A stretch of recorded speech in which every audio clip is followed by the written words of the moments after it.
Are you okay?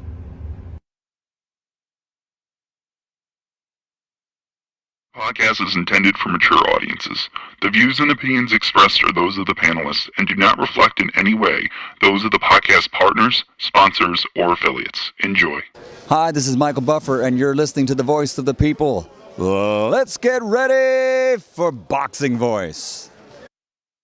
Every day I'm hustling, hustling, hustling, hustling, hustling, hustling, hustling, hustling, hustling, hustling, hustling.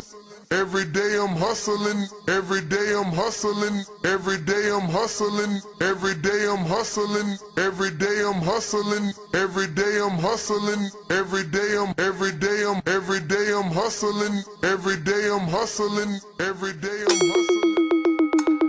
BoxingVoice.com. You seen what he did on Facebook, right? Listen, I'm gonna make a motherfucking emoji like this, look. Beyonce Productions.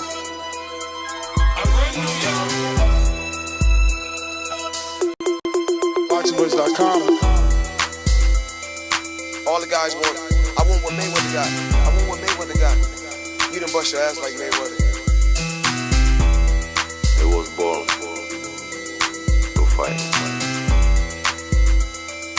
My life has always been a fight. I sacrificed a lot to get to where I got to.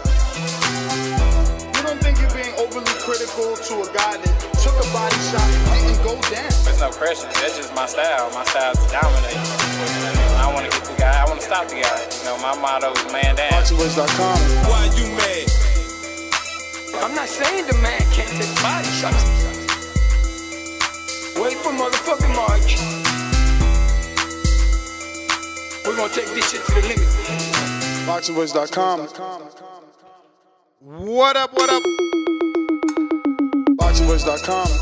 What up, what up? What's going on, ladies and gentlemen? Welcome back to another edition of the Boxing Voice Radio. This is your second episode today, and I'm joined alongside Two-Tone, the superstar. You already know we're here to discuss Jaron Boots Ennis, saying if he can't get the Teofimo Lopez fight, he's moving up to 154, man.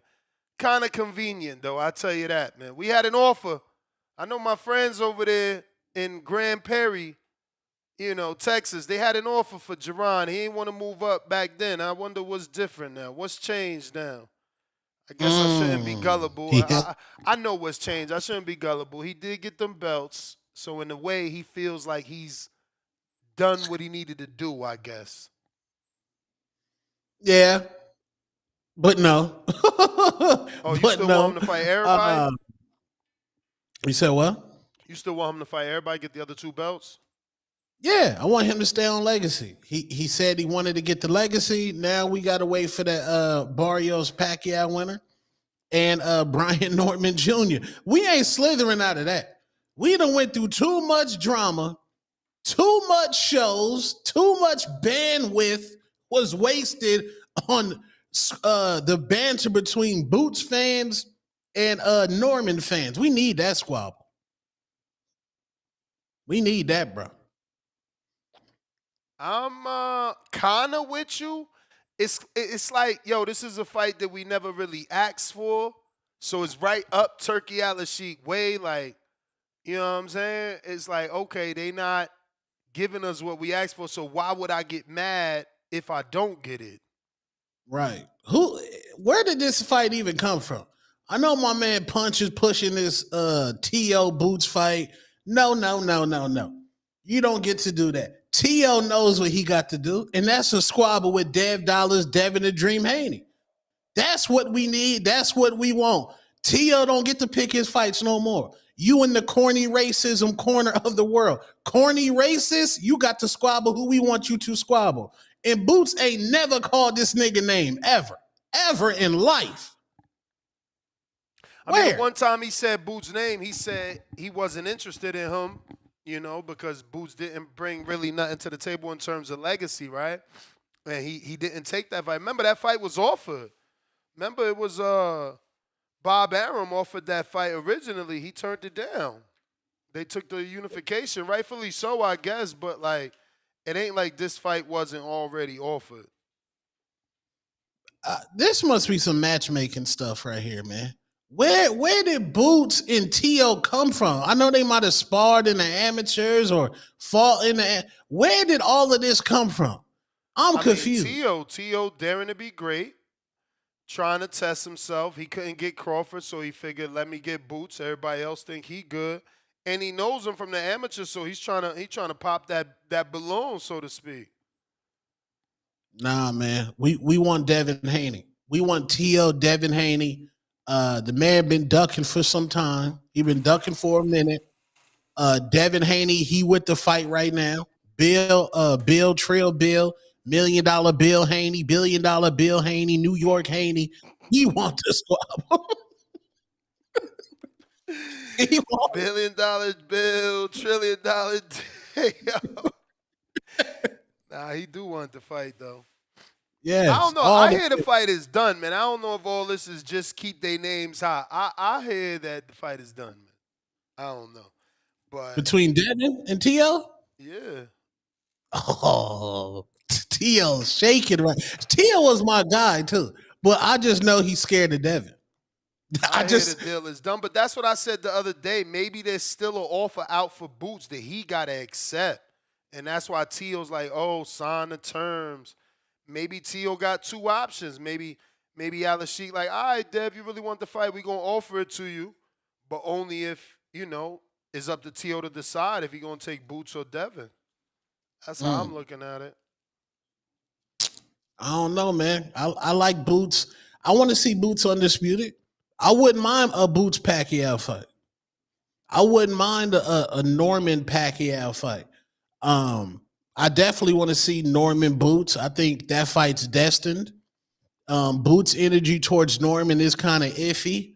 Seems like duck movements. Stay at 140.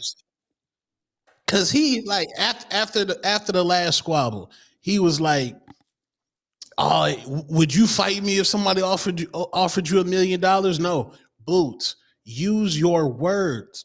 You from Philly, you guys use your words very well. Y'all booed Santa Claus. I remember. You can say, I want to fight Brian Norman Jr. next. That's what I want. Mm-hmm. He the A-side. Yeah. That quick. Okay, shout out Jennifer Jen. Got a new follower on Twitch. Let's go. We rocking out every day on Twitch and X Spaces and X Video now. You know what I'm saying? They got fat while we starved, yo. I need y'all to hit that retweet repost, though. For reals, for reals. You might need to hit the Harlem Shake for Twitch, man. You know, they like the dances over there. Yeah, it's going to build organically. Like, we just going to talk boxing and see what happens, man. Yeah. But we are going to have Shurretta Metcalf on the show. She might be a little bit late because she said, she had to push it back from the 7:30 time. But I did give us a good amount of space in between that interview and Darius Fulghum just in case. So we are going to have Shurretta Metcalf somewhere around 7:30, 8 o'clock, and then we'll have Darius Fulghum at 8:30. Yeah, man. He violent. Who, Fulghum? Yeah, he's like, he Benavidez-esque. I like that dude. Pause. That dude nice. Poll time. Will Boots fight Teofimo Lopez, man? That's going to be the poll. What do you guys think? Does Boots end up fighting Teofimo Lopez, or does he go in another direction? He's claiming he's going up to 154. Tone, you don't want him to go to 54, but does it matter to you if he, are you okay with it, depending who he fights, or you don't want him to move up until he settles his business at 47? What's he gonna do? A 154 shakeout fight, like to get acclimated fight? I mean, I'll take a Boots. What's that guy name from OTX? Katz? What's his name? The white guy? Yeah, Katz. Yeah, I'll take a Boots Katz fight just for like a shakeout fight, but we want Virgil Ortiz Boots. We know what we want. That's what we want. Or even a Jermell Charlo. We'll take a Jermell Charlo. We'll take that. I'll say that respectfully. What about you? What you think? I mean, I'm good with either. I ain't on front. The Lopez fight is a big fight. And if he moved to 54, I just hope they give him the original offer of Ennis and Virgil. You know, I don't really want nothing less than that. Virgil and Ennis, that's a good fight. That's a good fight to make, I think. I don't know about you, but yeah. Yeah. Both the zone. Two different promoters, Oscar and Eddie. Does Eddie have any? Well, shit. We are, bro. It's gonna be Conor Benn, bro. It's gonna be Conor Benn at 154. Yeah, both Matchroom, easy fight to make. Might put Boots in the UK, get him that Boots fan base up over there, that UK fan base, get him international. Yeah, Boots Conor Benn. That's the easy one. That's the easy. Or 147. No, he got a mandatory, don't he? Don't he got a mandatory? Yeah, Shakur Giasov. I mean, I think he's trying to just skip out. That's why he's trying to do these big fights. I mean, I would do that too. Like, what am I gonna fight this dude for? Like, who is this dude? You know what I mean? Facts.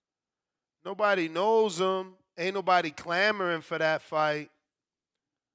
You know, it just don't make sense.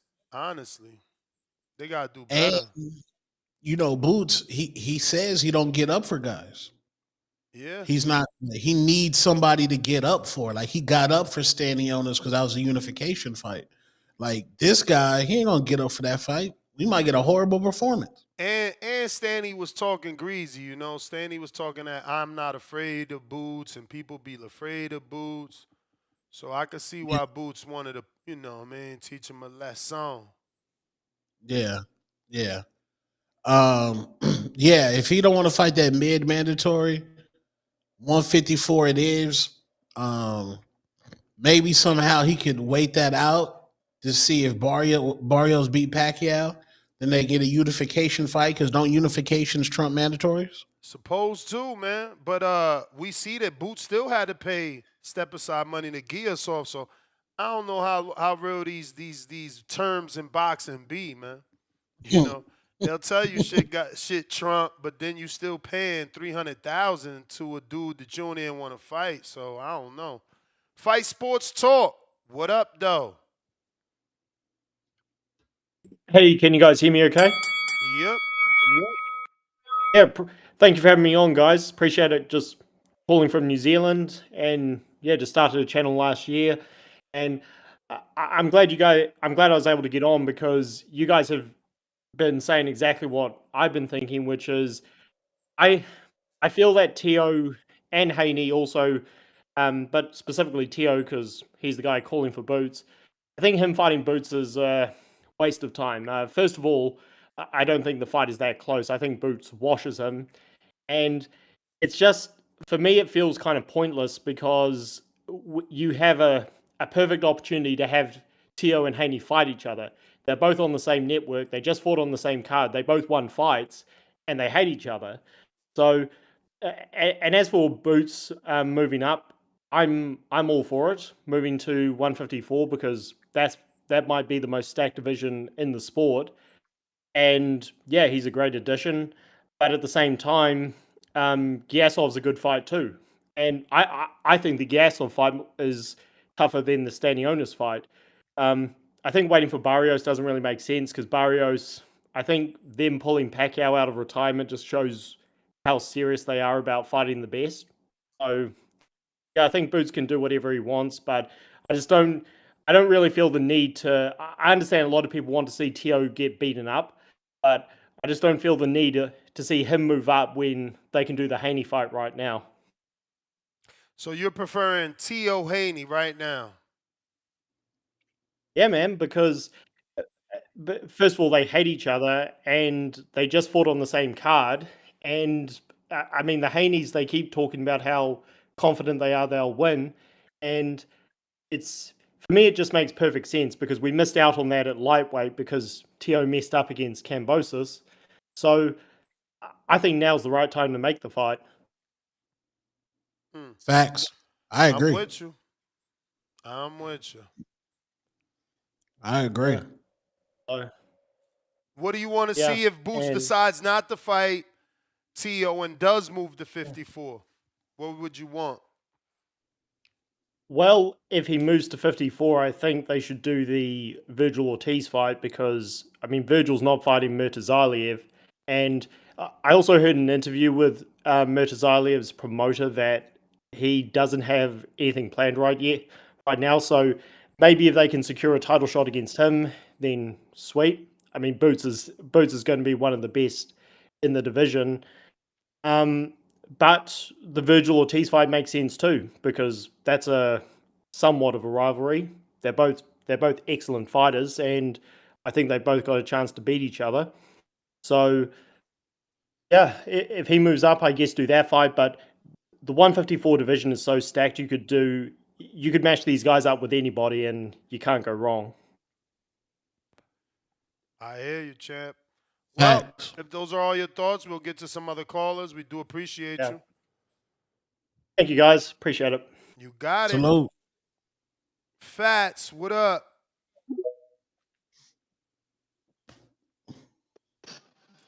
Yo, Yo. what's good? What's good, my niggas? Yeah, man. Nobody want to see Boots versus Teofimo, man. We all know how the story going in. That ain't gonna be competitive. I don't know what Tim Bradley was smoking on, man. It shit sound good, but Boots beat the shit out of him. If he can't, I feel like he should push the fight Brian Norman. I don't see, like, we already know Barrios ducking y'all. He want to fight dudes that been retired for like 10 years. You get what I'm saying? Somehow they getting gifted title fights, coming back and shit like that. But somehow, some way, you know what I mean, they let him play Jake Paul with the belt. You feel what I mean? But nobody want to see Teofimo Lopez fight. Nobody want to see that fight. Teo cool and all, but Boots beat the shit out of him. That wasn't, you know what I mean? We already know how that's going to end. But I think if he don't, he should go, if he move up to 54, fight the champion right away. He got the IBF and the WBA, right? Yeah. Yeah, who got the WBA at 154? Crawford had it. He might still He dropping got it. that though. He might still No, got he it. dropping that. Crawford dropping that. Even if he should cash it in, the fight for the belt. If you go up to the next division, you might as well fight for the belt. We already know him and Virgil was the original, you know what I mean, next matchup after Bud and Earl at 147. But Virgil moved up fast, you get what I'm saying? Boots kind of still hung around there for a while. But he should go up there. If he do go up there, fight the champion right away, get the belt, and put yourself in a position so that way that's still a big fight. You get what I'm saying? But other than that, nobody want to see Teofimo Lopez and him fight. Like, Teo need to cash if he really want to come up to 147. You got a WBO belt, cash it in to fight Brian Norman. Don't nobody call Brian Norman name. It's crazy. It's like, don't nobody want to fight him. It's like, and I like Boots, but if you don't fight him and you say 147, him or Barrios, you can't get Barrios in there, it's kind of like a waste of time. Ain't no need to fight that dude. What's his name? Giasov or whatever? Yeah, ain't that's that your name? That's his name, the man. Yeah. Ain't no need to fight in, yo. Nobody want to see you fight, yo. Not at this point in your career. He done already built up like 30 fights and all that. He done already did all that. You know what I'm saying? It's time for the big fights or nothing at all. But I appreciate the call. Tone. Yeah. You seen Shorty taking shots at Kerr? Who took shots at Kerr? I got you. I didn't see that. Party like a rock star. Jocelyn Calamia, who is this? At first, I thought this was his ex-girl, but then I remember Joette's sister was his ex-girl, so this ain't his ex-girl. This a boxer, though. Pro boxer.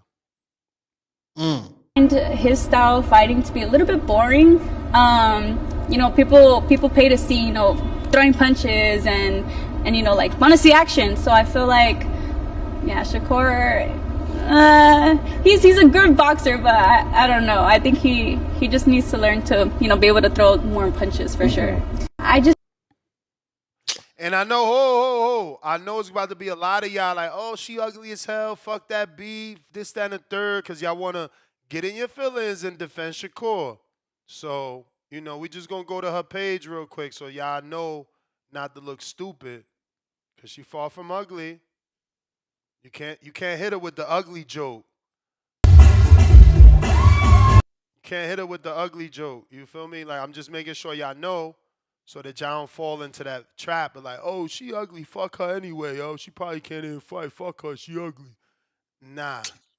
I wouldn't even go on that route. No, not you. I'm trying to make sure that the fight fans don't make that mistake. You feel me? I'm just trying, you know, I'm just putting y'all on game, just making sure y'all know what's going on before they fall in that trap. Who in the likes? I'm trying to see who in the likes. We need to find out. She got like 40,000 followers. You know they boxing. She a pro boxer. She hang with Roxy. I think she related to Roxy somehow, or with Roxy. I don't know. Hey man, somebody in the likes, man. Respectfully. I mean that's that queen's. I see my editor up in there, nasty. I see Coach G in there, Eric Priest in there, Johnny Mansour. I'm about the main event in there. Wait, that's not Babyface Assassin? No. Oh, she cold too. Ew, Salute, you liking your own post? How you do that? Oh, me? She did. Oh, you can't self-like? Who else gonna like it? I hear you, man. You gotta boost whatever they boost up. If Salute you don't the love you, they ain't gonna love you. You right. Yeah. Liking my shit, sharing my shit again too, and repurposing it. Salute 702 Boxing in the building. Charles Rumbleton. Yeah, man. That's her opinion, man. Salute to her. Salute. That's her truth. Do you see Papoose and Clarissa in the gym today? I ain't watched the videos, but I heard he was like hitting the speed bag. Then it was another video of her of him freestyling for her or some shit, right? Yeah, he dropped a freestyle. He wound. I got some more Shakur shit. Your style is disgusting. You got the sport mixed up. You should see this guy heavy. He got the fucking fur coat on. Bruh. My style is disgusting. That is crazy. If only you engage in the ring as much as you do on Twitter. Sheesh. I wish these guys engaged with me because I'm right there in front of them every. I love that one. I'm out, dog. Almost died today. A robber came into my house with a loaded gun and aimed at me. Luckily, a Shakur Stevenson fight was playing on the TV. He suddenly started to watch and fell asleep. Thank God. Why they making her read these, bruh? Yo, that's nasty. I'd have been stopped reading that shit. Like, man, I ain't reading this shit. Bruh, they ain't paying him enough for that, bruh. They want you to read the disrespect out loud and get recorded and react. That's fucked up, bro. Yeah, man, they stole that. They stole that from Jimmy Fallon, dude. Bro, that's fucked up. Then the little music. Well, you're a bitch. Yo, his answer, you're a bitch. Shakur Stevenson went 9 rounds with your local electrician who didn't have a cam. Yeah, I don't want to hear no more tank talk. That electrician will knock you out. So. Yo, Shakur, classic Shakur. Whoever he fight is A level after he fight him. Like, yo, I promise you, he good as hell. I promise you. Shakur Stevenson booed in 2 straight pathetic performances and the fans leaving early in his hometown. I mean, if a team go up 30, I would leave too. Hey, yo, I like that though. See, he be having the responses, bro. He be having the responses. You can't knock that response. He up 30 on the scorecards. Motherfuckers walked out. Lowe's, what up? Trying to beat traffic, Nate. Yo. TBV was good. Was good. What up, yo? Two-tone the yams fucking burglar. Was good, man. Yeah. Yo, as far as Boots and this, first off, I want to give Boots and then Bozy their flowers. They're the only father-son combination in boxing that's not erotic. Bozy is not like Bill. He's not like Teo Senior or Angel or any of the other crazy fathers. You know what I mean? And Boots is not a trash talker. And Boots don't say stupid things to put his foot in his mouth. Shout out to them for being classy. And they really from the hood. They're from Germantown in Philadelphia. Now, as far as who they should fight next, give me 1 second. I think Teo, for me, Devin Haney right now, that's spoiled milk until Devin Haney could become Devin Haney again. If it's not Boots Ennis, I would like to see a Richardson Hitchins fight in New York City. Battle in New York, unification. Hitchins is a real undefeated fighter. All due respect, Devin's undefeated, but Hitchins physically is undefeated. So I'd rather see Hitchins and Teo instead if we don't get the Boots fight. And then follow up with the winner of Puello and Matias. Devin Haney got Ryan Garcia business to handle. I don't want to hear about Devin Haney versus Teo. And if he fights Teo, it's going to be a bad representative for his culture because he's going to get destroyed. And they're really going to call for blood after that. So, Devin could go fight Rolly or Ryan Garcia. You ducking. Nah, we ain't ducking. You ducking. We want to fight people. We want to fight Teo people been with ducking momentum, for bro. 7 years, man. 7 Bro, years. we want to fight people with momentum. Hitchins is better than Haney, bro. Hitchins is a better fighter than Devin Haney. And we want to fight Hitchins. We want to fight Boots. We ducking Devin, but we want to fight Boots, a killer. We want to fight Bud Crawford. And Two-Tone is over there shaking his head. He's really You knew you can't get that fight. He's over there saying, You knew you can't get that fight with Crawford or with Boots. You just talking. Two-Tone setting your man up. He knows what he's doing. Two-Tone don't even believe that Devin's going to win that fight. He don't represent the culture, right? After what he did. Come on, man. He's going to get destroyed. And we're going to go on the Slick Black Fighter tour just like Canelo did with the Euros. The difference is the only one that could beat Teo is Boots Ennis, probably, and Bud Crawford. Teo's going to smoke the whole crew. And I know you ain't muting me neither. You tight right now, bro. We going on the tour, bro. Teo gonna smoke the whole crew like he smoked Sandor. No, it's not a crew. It's not a crew. They're not a crew. You know what I'm saying? They're not a crew. They don't hang out together. This ain't the Adrian Broner crew. But he's going out. People want to throw the culture at him. And I'm not making it a race for him. That's what they're saying. Teo's going to take Hitchins. He going and to do then it. He's going to take He going to do it like he did Sandor. No, he's not. No, he's not. He's going to destroy him, bro. And you're going to be tight. And Two-Tone's going to make videos about it, kicking Devin Haney out the car just like you kick Ryan Garcia out the car. Two-Tone, you know what you're doing, bro. I'm out because I got the person over here in my job, man. Ahmed. You're going to be mad, man. You're going to be mad, man. No, Hitchinson's got Matias problems, man. Like there's certain Matias moved on. Matias in the WBC now. If he win, he a champ, and now he got to ask for unification. If he lose, Richard Steele stops the fight. Bro, if he lose, he not Hitchins' problems no more. He ain't even in the IBF rankings if he lose. He done ski. He cooked. He done. Finito. Done. Over. He got to unify. No more, man. He got to unify, man. And I'm not trying to set Devin up. This is the fight we need for the culture. How long we been wanting this fight? Since they was at 135? So y'all about to have a mid 135. That might be the most disgusting four kings. I mean, you hear Teo fans, they don't want the shit. He like, we don't want Devin. We want momentum. They scared of that style. Motherfuckers know. They tagged me today. I bet you it's right here. Look, I know y'all tagged me today. Was it in the pre-pro? Where they like, yo, look at Floyd. Oh, man. Where they tagged me at, bro? Is that what they said? Oh, I there saw you go. that. Look, this called the unfortunate reality of TBE. But motherfuckers forgot. They forgot. They'll call in here and say they never called Floyd a runner. They never. Stop comparing Devin to Floyd. This is the thing. I watch so much boxing. I'm going to forget more than these idiots. Tell me this don't look like Devin and Jose Ramirez. Tell me. Watch this. No, that was physical. Okay, yeah. Now watch this. Look, he took a point. He took a point from Maidana. Now look. Fast forward. Ain't this Jose Ramirez? Look. Fast forward. Ain't this Jose Ramirez? Ain't this Devin Jose Ramirez? Yeah. Say yeah. Because that's what the fuck it is. That's what boxing looks like. But Floyd gone. Devin here to take that hate. The thing is, Devin don't take it like Floyd. How? Because he get hit more than Floyd. Floyd was better at not being hit. But this the same Jose Ramirez fight. It's the same Jose Ramirez fight. Ahmed, you gonna unmute or you just gonna let me? Yeah. Because you guys are talking. Can you hear me? You gotta interrupt, motherfuckers. Yeah. Yo, look, me, I was a Haney fan, but if I'm gonna pay pay-per-view, I would rather honestly see Teo fight Boots.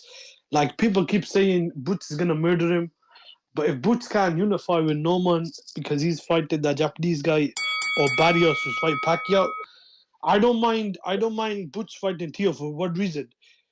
I think Teo would be a huge underdog, but Teo has upset Loma and Josh Taylor before. Taylor was bigger. I think this will be a bigger test because Boots is a bigger puncher than those guys. But for the time being, I don't mind. If they're going to put like Haney and Teo on pay-per-view, I don't want to pay for another Devin Haney fight.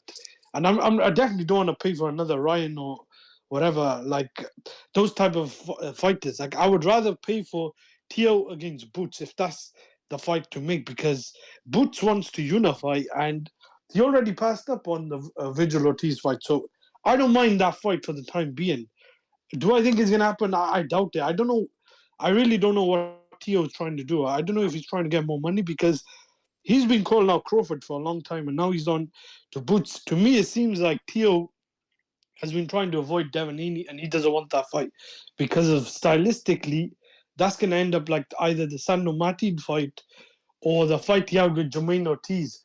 And I think Devin could win that fight and make it really boring and ugly. And I think Teo Senior and Teo know that they probably want to avoid that. So they're probably just doing this to the media with Boots, and they're going to end up probably fighting someone else. Like, do you think they could fight the winner of Hitchins and Kambosos? Because if Kambosos wins, which is a big if, I think that. But who's they? Who's they? Because those guys are 140. Devin is at 47. Boots is at Teo's 47. Teo's at 140. Hitchins and Kambosos. Okay, so that's what I'm saying. So you saying Teo fight Hitchins because it's not Boots? Yeah, right? yeah, the winner. No. Teo fighting the winner of Kambosos and Yeah, I mean, I like that fight more if it's a Kambosos winner. I still like it if it's Hitchins. He always had a lot to say about Teo. I like that fight, but Teo wants bigger fish to fry. But do you think Teo's capping though? I want to mind the about Boots what? fight because Boots. I don't know if he really wants to fight Boots. Like, why? he'll They're in fight negotiations. Why wouldn't he want to fight him? yeah, but like I'm just saying, will they like pull out and do? Because he turned down a fight last year with Norman, and he turned down. I thought he turned down a fight with Boots earlier this year. That's what I remember being posted online. Nah, it was with Norman, and then Top Rank sent an offer to Boots that he turned down for Teo. Remember? All right, Boots turned it down. All right, my bad. But that's what I'm saying. Yeah. Boots don't get called the duck. He said no to Teo already. This is second negotiation. Yeah, but did Boots turn it down to fight Stanionis? Because that was a unification. I would understand if he did say no to fight Stanionis. If it's just turning him down, then that's a different argument. But that's the bell player Himalaya. We got a poll going on right here on youtube.com/community. And what we got going on is Boots Ennis fighting Teofimo Lopez at 147 or moving up? Yes. Mega fight in August. No. Boots goes to 154. Let's see if Teo steps up. Let me move Tone out the way. So we're working with 47%. Let's see if Teo steps up. 27%, no. Boots goes to 154. And another 27% for yes, mega fight in August. So that's still plenty of time for them to get ready, too. It's not like this going to get signed and boom, the fight happens. 3 months later, they talk about. Well, I guess not 2 months now. We already in the end of May, damn near. You was about to say something before I get to the next caller? Yeah, we can't get Devin, Dev Dollars, Devin the Dream Haney versus Teo, the Takeover Lopez on the undercard of Saul Canelo Alvarez and Terrence Bud Crawford. Whoa. That's not a good good part. I got something for that. Where is that? Is it Wishing on the Stars? Nah, I hope they do it, man. Turkey been stepping up to the plate kind of like that. Yeah, I mean, you can't have no mid undercard. I know they. I mean, is Teo Boots a bigger payday for Teo than Teo Devin? No. I did. So why would he do it? Why are you fighting Boots for more danger, less money? I don't know. I want Devin Teo. That's the fight we need. That's the fight the culture needs. That's Devin Haney's back in the catbird seat once he put hands and feet on Teo. And it looks like y'all scared for Devin. Why y'all scared for Devin? Y'all don't think Devin can beat Teo? Y'all wilding. Why y'all scared for? We've been trying to get that fight. I think we just tired. We've been trying to, he like a cat being chased by a dog. You can't pin Teo down, man. He always got an excuse with the Devin Haney fight. I got Lil Zooted, first super chat of the day. Africa in the house, fire emoji. Let's go, champ. G-Ball, $5. The reason Haney want to fight Teo right now because if he beats Boots, he maintain a leg up on Haney because Haney not ready to face Boots yet. Jerry Soriano, Yolanda for life, $2. Boots needs to jump right into murder title fight, 154. 03 Dub, $2. Ness say Shakur be running, but Devin be boxing. No, I literally showed you Floyd running and said that's what Devin do, but y'all called it running. You see? $2, 03 Dub. Devin ain't chasing belts at 147 because boots emoji in Norman. Trizy, UK. Yo, y'all got me up late over here. Firstly, I want to say I agree with Two-Tone. I do think stylistically, Devin can get Teo. I mean, he gonna have to put on a performance like he did last time. Teo have a problem when people plant their feet, but I was looking at their frames, man. Teo is a little guy. Like even when he fought Barboza, he got like a small frame.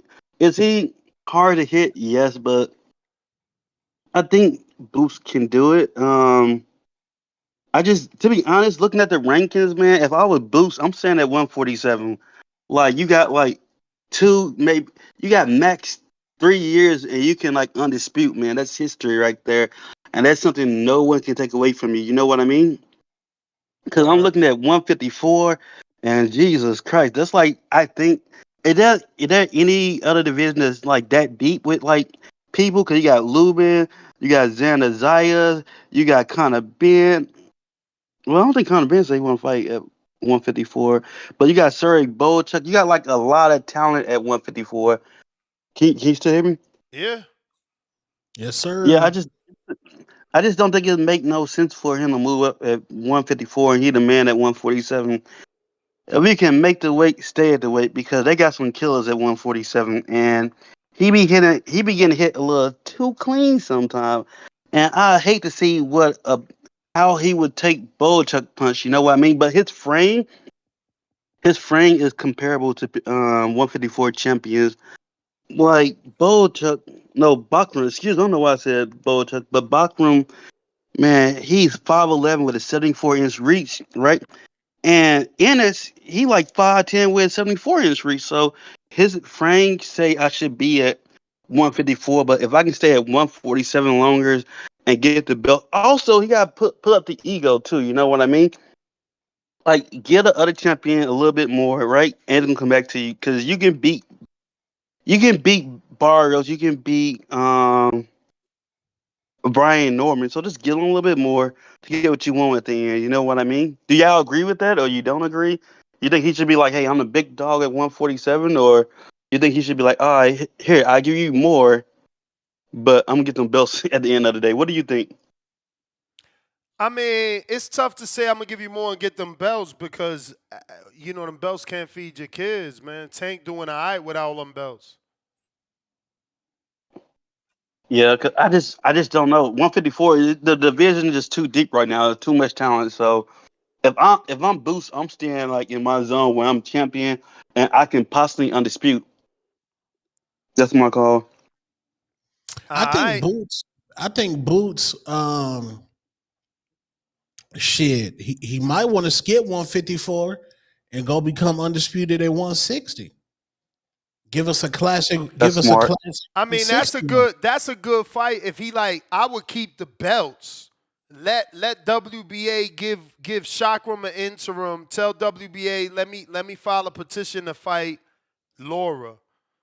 You know what I'm saying? Go get that 160. Keep your 47. Decide whether you're gonna come back down. And if you don't, you at 60 with the WBA. You know what I mean? Yeah. I pick Laura off. Bro, boxing is cherry picking. All that, oh, you ain't fight a young man, that's not my problem. I would go get Laura right now. That's the whole point. I'm younger, I'm stronger. I want the Laura fight. That's an easy bag. I'm going to pick him off. Like, that's what, yo, motherfuckers kill me in boxing. It's, oh, you cherry picking. Meanwhile, if I'm on the court, it's like, yo, pass me the ball. I'm taking tack on this fool. He can't guard me. Motherfucker, if you can't guard me, you can't beat me. It's the same shit. You can't beat me. He can't beat me. I'm moving to 60 to beat him. Oh, that's cherry picking. How? I ain't even at that weight. I'm just good enough to beat that dude.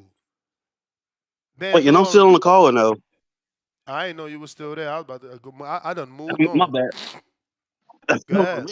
Last thing, man. If I'm pick a champion off at 160, I'm going for Janet Beck. I think Janet Beck and Laura probably be easy. I think Janet Beck will be easier than Laura. Laura got that dog, and that's my personal opinion. That's my call. Janet Beck knocking shit man. loose. Hey, Ness, why you done said that shit about you told one of y'all just now? You said that shit about Boost with skill. That ain't a bad idea. Somebody he can skip and go to 60. Cause now y'all know fucking Tip finna call in talking about it. Boost do that shit. He ducking Jesus Ramos. Come on, man. Hey, y'all finna Ramos get ain't got nothing to started. duck. Ramos ain't got nothing to duck, but one fan. He ain't got no belt. He ain't no interim. You know what I'm saying? If anything, he ducking Lubin, who beat Ramos, right? Back in blood with I ain't Lubin. mad with that.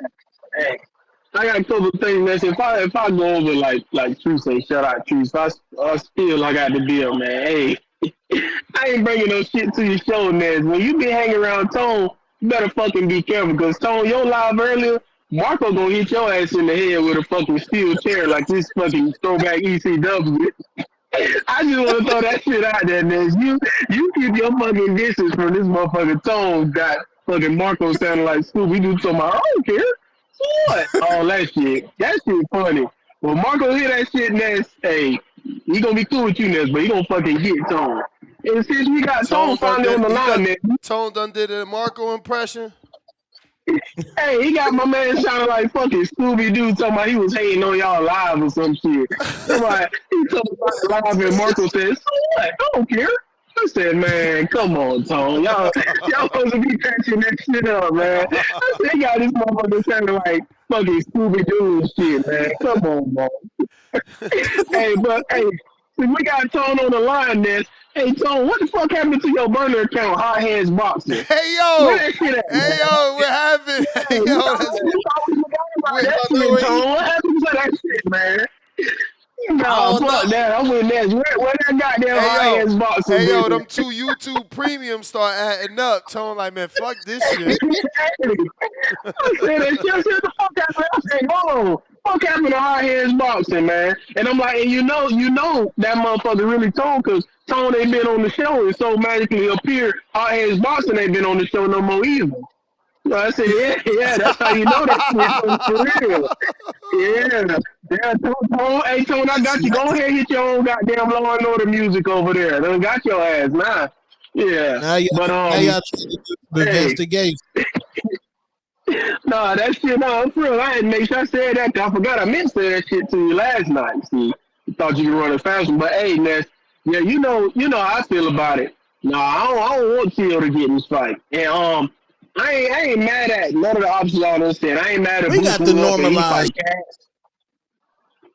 My bad. I was scrolling on the Tone. I was gonna say I had stopped. I heard Tone talking. Oh, okay. Yeah, I was gonna say like I said, Ness, I see your counter. But hey, I ain't mad at Boost move up and he fight Cats, because I'm with I think it was Fast who had said that or something. When Boost had already turned down that Teo fight earlier this year, and of course it was the Unify. We're standing on this, but that's why I said it too. I said if he wanted to fight Teo, he'd already went on and did it. That fight just don't interest him, so it's like it is what it is. And it was somebody else who said that shit like a couple calls ago. That is a good idea. Like I think I think Boots can move up because he got that WBA super belt, so he can automatically get himself a title shot. Especially if Mel ain't gonna get that, because Bud for sure probably drop that belt. So Boots can fight Ennis, and they could probably beat a full champ or something. Because you know how the IBF, they don't rock like that. Like they might do Boots for solid, but you know, since moving the Mando, he probably can't just move straight up and fight boxing. So, but I think personally, if Boots moves up, I think it's either or. Either he gonna move up and fight Boachuk, or he going straight towards Virgil Ortiz. Because Virgil said he coming back in the fall. So I think that's the fight they'll just go straight into. But I mean, at the same time, the only thing is though, the only bad thing with that fight is that shit will be on the trilogy card. Beef all it better be at, and you know that shit need to be over here in America for sure. I don't know, you know, if they'll make that a headline or anything, but that shit need to be over here for us. So that's how I feel about that whole situation. Yeah, I'm with Tone. I'd rather have Africa or Devin fight Teo. You right though, Ness, in terms of the weights. That's a good question because who knows if Devin gonna go back down. More than likely he ain't. You know, and then I'm like you. I'm sick of all these catch weights and all this hop, stop, and skipping this shit around. So I ain't trying to see that. Hey, yeah, Tone. Eddie ain't putting fucking Conor Benn in there, Boots. I don't give a damn if Conor Benn pressed him for it. Eddie know better. He ain't doing that shit. But that's not really bad because you know, Eddie got shot from Gearsong, so he could probably get him a 47 WBA shot. Then Eddie got that rematch with Louis Crocker and Patty Donovan. That's gonna be the 147 IBF mandatory, so that'll probably happen too. So who knows? Eddie know what he's doing, but I mean we'll see when Boots move up, you know, all that. And hey Nez, you know, I'm that shit you said about Shakur and you talking about before they say before y'all call her ugly and all, you know that call was coming from inside the house, right? Because you got ahead of it, because you know Tone was finna say some shit about the way she looked. So you definitely was smart to get ahead of that. Tone that they told finna get ready to start cooking her. So, but aside from that, yeah, that's all I had to say. And still, like I said, Nate, be careful, because I know you and Marco, y'all clear y'all shit up, but be careful when you with them, because fucking Tone, I'm telling you, gonna get hit in the head with a fucking chair, bro. I'm telling you. I'm serious, man. I ain't doing it. But all right, peace, appreciate it, Ness. I'm gonna see that counter. How you appreciate on it, Tone. Appreciate you, man. How you unblock some, like, if somebody's a moderator in the chat and they that's crazy. I got Tip Bellis. How the hell? Yo. Yeah, man. All y'all niggas hating on Teofimo, man. Y'all just don't want that man to fight Boots. This is nasty, man. This is nasty. Y'all keep trying to push this Devin Haney agenda, man. Tell Dev to give us an exciting fight before he get to Teofimo. Can we do that? Can we do that? Tip. Nobody. Can we do that? Respectfully, nobody know Teo. Devin's more popular, bro. We got to stop. Bro, we don't care. We don't care if Devin more popular. Yeah, we do. What you care about then? If Dev, listen. If Dev was so popular, Dev wouldn't be the B-side against the bigger names. Like, let's cut it out, man. Dev ain't as popular as y'all think. Man, this is what I try to tell Bill Haney. How many people this is is what I Devin try to the tell Bill B-side Haney. to? Y'all don't listen, man. How many people is Devin the B-side to? Man, Dev gonna be the B-side to all the bigger names, man. Who? All the bigger names. Who? He gonna be the B-side to Norman. He gonna be the B-side to Barrios. On, all them dudes at 47. He gonna be the B-side too. He gonna have to wait till niggas move up out the division. That's really what's gonna happen. Come on, bro. Let's stop the cat, man. Let's stop the cat. If that's the case, Ness, then he would have never vacated his title. He would have moved straight up and challenged Barrios like he was supposed to. He would have said, fuck Ryan Garcia. But he didn't do it. He didn't do it. And his reasons being, like, come on, bro. Y'all got to stop playing these games and protecting these fighters and these agendas that they got going on, man. It's nasty work out here, bro. It's nasty work. And then to not advocate for Teofimo to fight Boots Ennis is nasty, bro. Like, come on, bro. This man is a 2-time lineal champion. He done fought the best fight at 135 and 140. And now we saying, nah, he shouldn't fight Boots. What is wrong with y'all? What is wrong with y'all? Y'all always preaching this legacy bullshit. But now that it's Teofimo pushing for legacy, y'all don't want to see it. I don't get it, dog. I don't get it. I really don't. I really don't. This is crazy, man. This is crazy. This is crazy. Tip, any other time we preaching legacy, but now when a man wants to move up and fight the man of the division who got the lineal title at 147 pounds, oh, we don't want to make it happen. Like, hey, bro. Tip, what's tragic. What's the bigger fight? I don't get the bias. What's the bigger fight, Dev Teo or Boots Teo? What's the bigger fight? Teo Boots. Like no, John, why are you asking this question? Absolutely. How is it not? Devin just shit the bed with Jose Ramirez. What are you talking about? Teo did not have a bad performance. Let me call it casual. If Dev was such a big fight, niggas would still be calling for Dev versus Ryan. If Dev was such a big fight, you know what I'm saying? Like, bro, like, hey, man, y'all gotta cut it out. Champ, y'all you know gotta cut it Ryan out. Laws, right? You blaming Ryan. I mean, you blaming Ryan Dev. That's even better. Even better. Even better. Ain't nobody calling for that fight with a loss. You sound silly. And no, ain't nobody calling for the fight because your man shit the bed. I hear you. But That's even why though nobody calling for you, run me for one. You run me for one. I was definitely about to dunk on you. Tip, even though Devin didn't have a great performance, you know, when you go to BoxRec and you look under that W column, there's a win over there, respectfully. And when you go to Ryan Garcia BoxRec, hold on, when you go to Ryan Garcia BoxRec, there's an L up over there. Yeah, man. Dev did his part. We not worried about Ryan Garcia no more. You think Dev did his part, but Dev didn't do his part. Dev didn't go in there and do what he was supposed to do. Dev circled the ring for 12 rounds. He didn't bring any excitement. Niggas don't want to watch Dev until Dev proves to us that he can get in there with somebody that's a challenge and beat them. Beat them. Okay. Like who's Dev's Marcos Maidana, bruh? Okay. Who's Dev's DeMarcus Corley? Who's Dev's Zab Judah? Like, where these opponents? Since I want to compare this nigga to Mayweather so bad, but where are these names on his resume? That was they ain't dead because he's not fighting them. And I keep pointing this shit out. He got to be a pretty boy in this era in order to become money made of his era. But he not trying to do it. And then every time I point it out, y'all want to argue against it. I'm giving them the green print. Nah, bro. Tip, if they That's drop why I keep telling y'all, Teo is doing what Teo is supposed to do. Teo is on his way to becoming a cash cow because he's fighting the best fighters in the division. It don't matter how long it takes. He doing what he's supposed to do. And Dev not doing that. And they weren't supposed to fight Regis and then go fight Ryan Garcia. What the fuck? Why would you fight Ryan Garcia? Bro, Tip, if Top Rank dropped a poster today with Teo Boots and Teo Devin posters getting more likes, more comments, and views, bro. It's facts. Like, where are you getting this from? Where are you getting this from, Tone? Interest, bro. Devin, interest. Devin is more popular. Ain't no interest. Devin Haney is more popular than Teo and Boots. Facts. Y'all terrible, man. Y'all terrible, man. Hold on. That's the chili killers. No, Boots can walk through my mall today, and there's going to be a couple of just regular thirsty bitches that might try to get at him. Teo can walk through my mall today. Nobody going to give a fuck at all. Nobody going to give one fucking penny. If Devin Haney walked through my mall today, he shuts it the fuck down.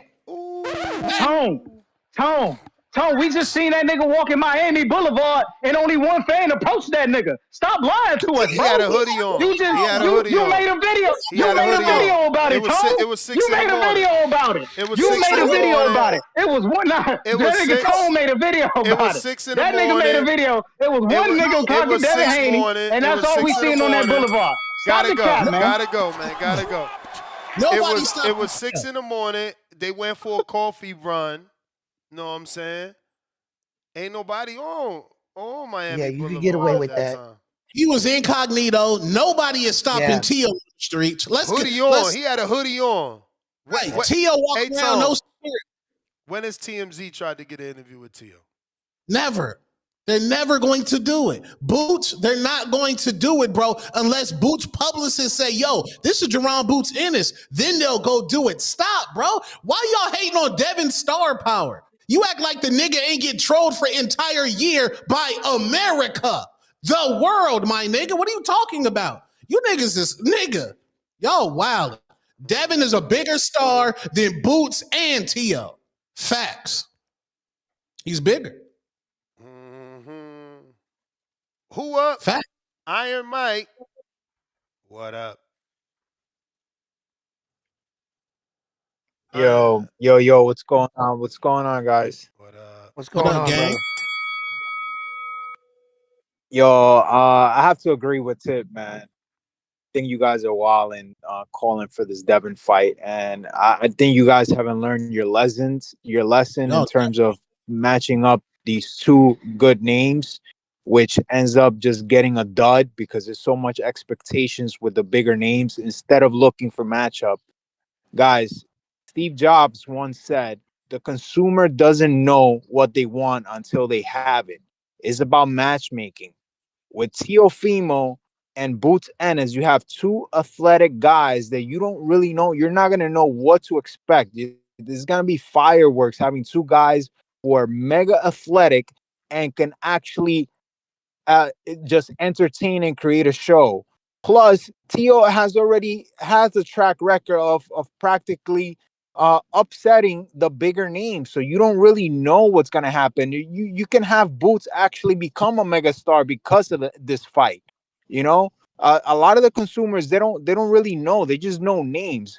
But I'll bet you this: if you end up matching up a Virgil Ortiz versus a Conor Benn, that's a really good matchup.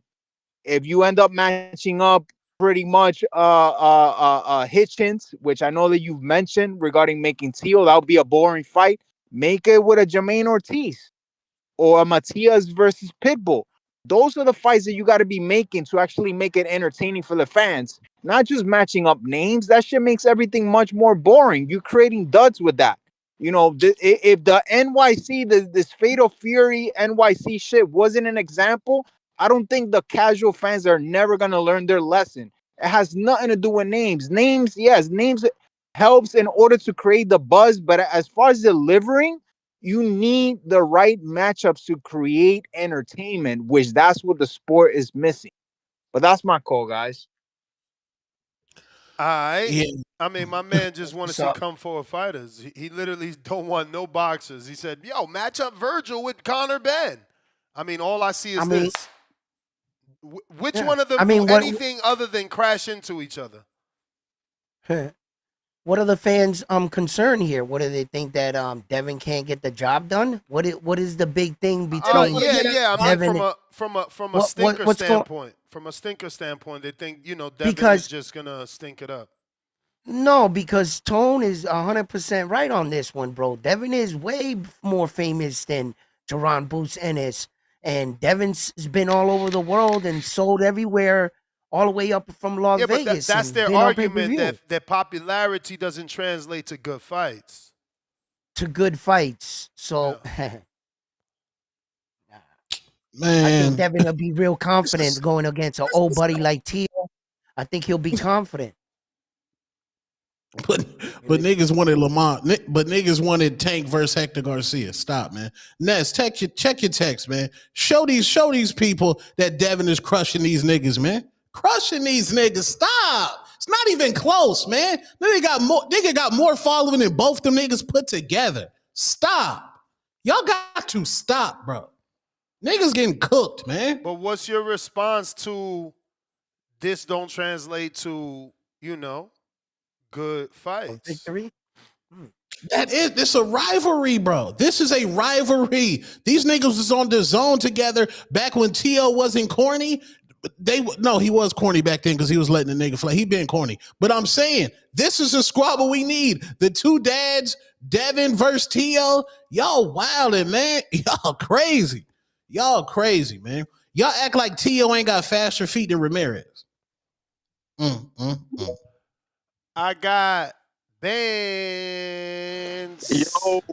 Yo. You got me, man. We got you. Yeah, they said Devin y'all don't gotta follow. cut this shit out, man.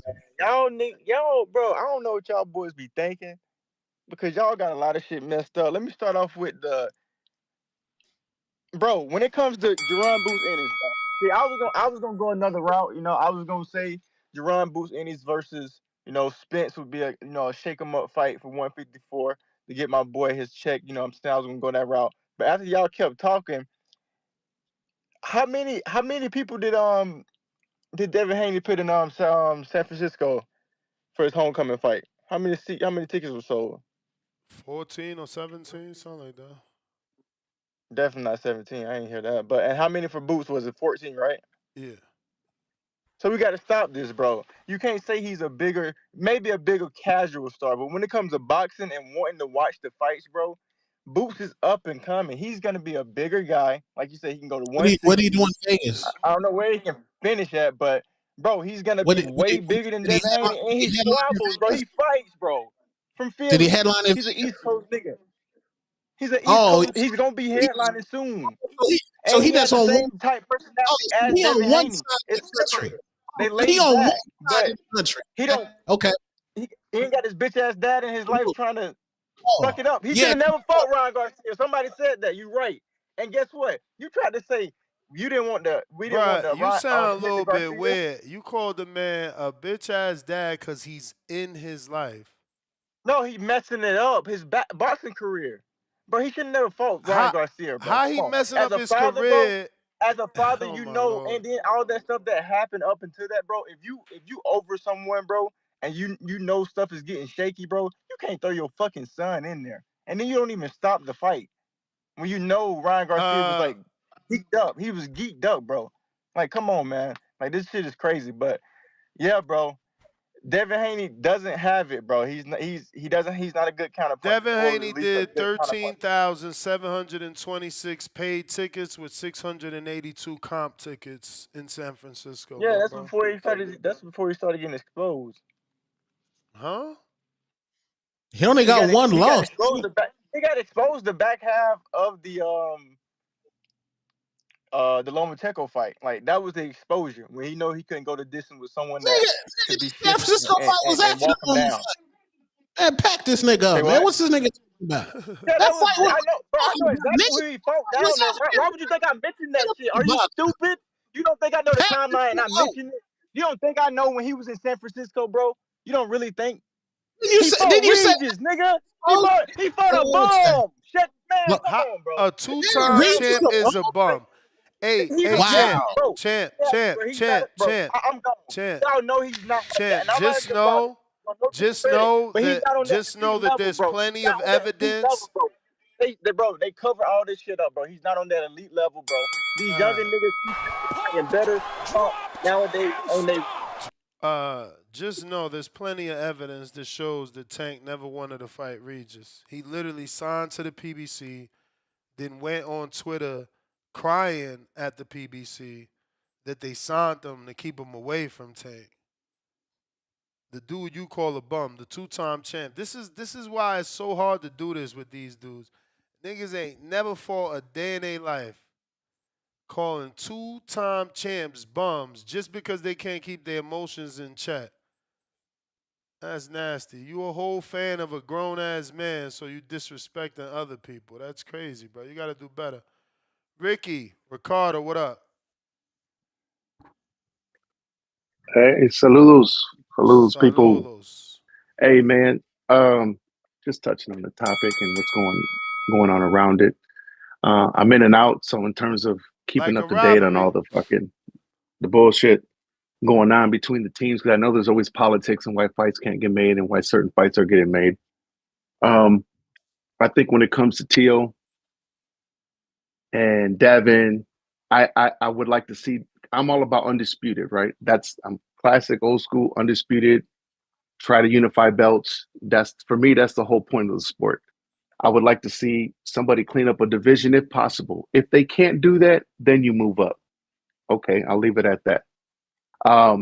Do I think Teo and Devin should fight? Of course, right? Devin is he's an undisputed champion. So he was undisputed, and that was it. He moved up. So now he's in the same division as Teo. Teo is known for his fight with Loma, and he's had his ebbs and flows, but nonetheless, I want to see these guys go at it in their division and make shit happen at that division. Do your best to try and clean that shit up. If you can't, move up. I'll leave that aside. When it comes to Boots, him jumping up to fight Boots, I'm going to give Boots the advantage just based on natural dimension, size. Teo going up, the division he hasn't really explored to fight a guy like Boots. I think he's at a disadvantage in my opinion, slightly. I'm not underestimating Teo. Like I said, Teo has his ebbs and flows, right? We've seen his fights. He's up and down, depending on which guy shows up. He's a performer, loves to sell the fights. Cool.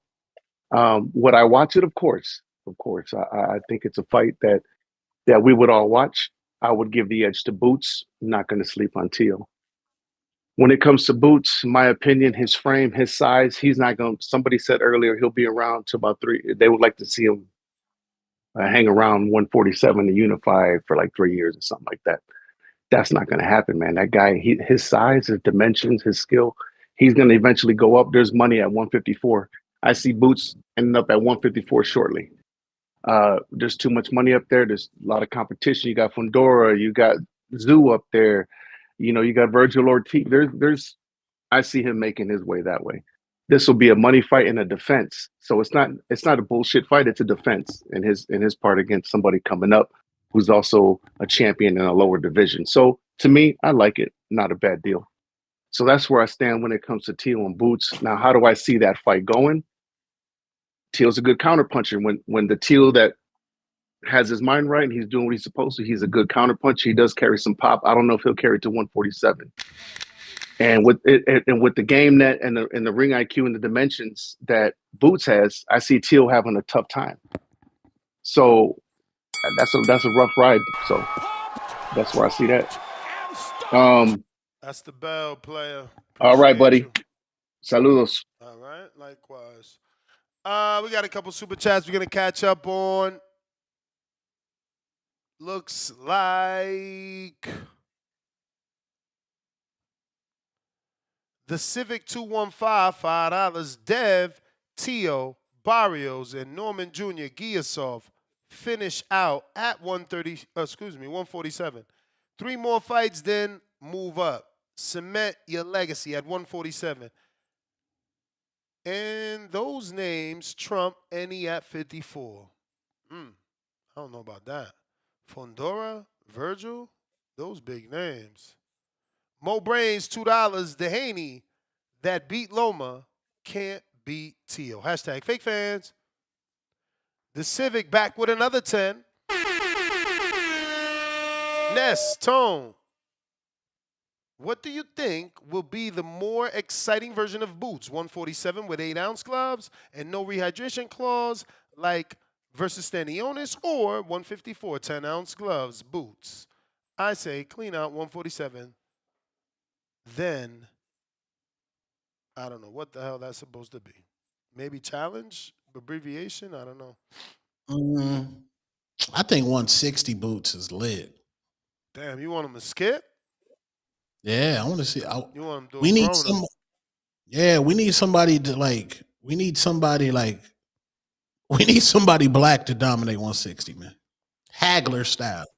Hagler style. Yeah, you got Adames there, but I guess y'all don't like him. No, I like Adames. I like Adames. Salute to Bronco. I like his nickname. Salute to Bronco. Bad Girl TKO, $2. If I'm Teo, I'm icing Dev out. Dev needs Teo. Oh yeah. Loma knows boxing. Excuse me. Lowe's knows boxing, $2. Hitchins, Keyshawn Matias, or Puello, Teo's list. Tevin Smith back at us with another 5. If Boots moves up and beats Lotta at 160, he could put himself in position for a Canelo fight. I like it. That was my idea. Julio Guzman, $2. Better resume, Tank or Haney? I'll wait. H.C. Stang, $2. Devin only looks great against small fighters. So then let Teo beat him. $2. He went life and death versus Old Loma. Face full of tears of joy. King Counter, Tip Bellis. Mad Bet, $5. Devin last fight stinks. Same energy I gave Shakur. I don't want to see no track and field. Give me Boots or Tank versus Teo. Rod, member for 19 months on that prospect level. Teo versus Dev is Shakur versus De Los Santos 2.0. Gavin Goins, $5. Dev going to be circling the ring, and Teo going to be breakdancing, hitting elbows with his gloves. Obvious emoji. Yo, we not the same, $5. Fulton posted Canelo pulled up on Boot. Yo, why is everybody misinterpreting what Fulton put? He literally put Boots gonna fight Canelo, and everybody's making it seem like Canelo pulled up for work with Boots. But there's no pictures of it, Tom. There's no pictures. But Fulton wrote something. We just gonna assume that he made a mistake. Then we gonna correct his mistake and run with it without him correcting it. Because he never said Canelo pulled up to spar Boots. Never. Oh, never.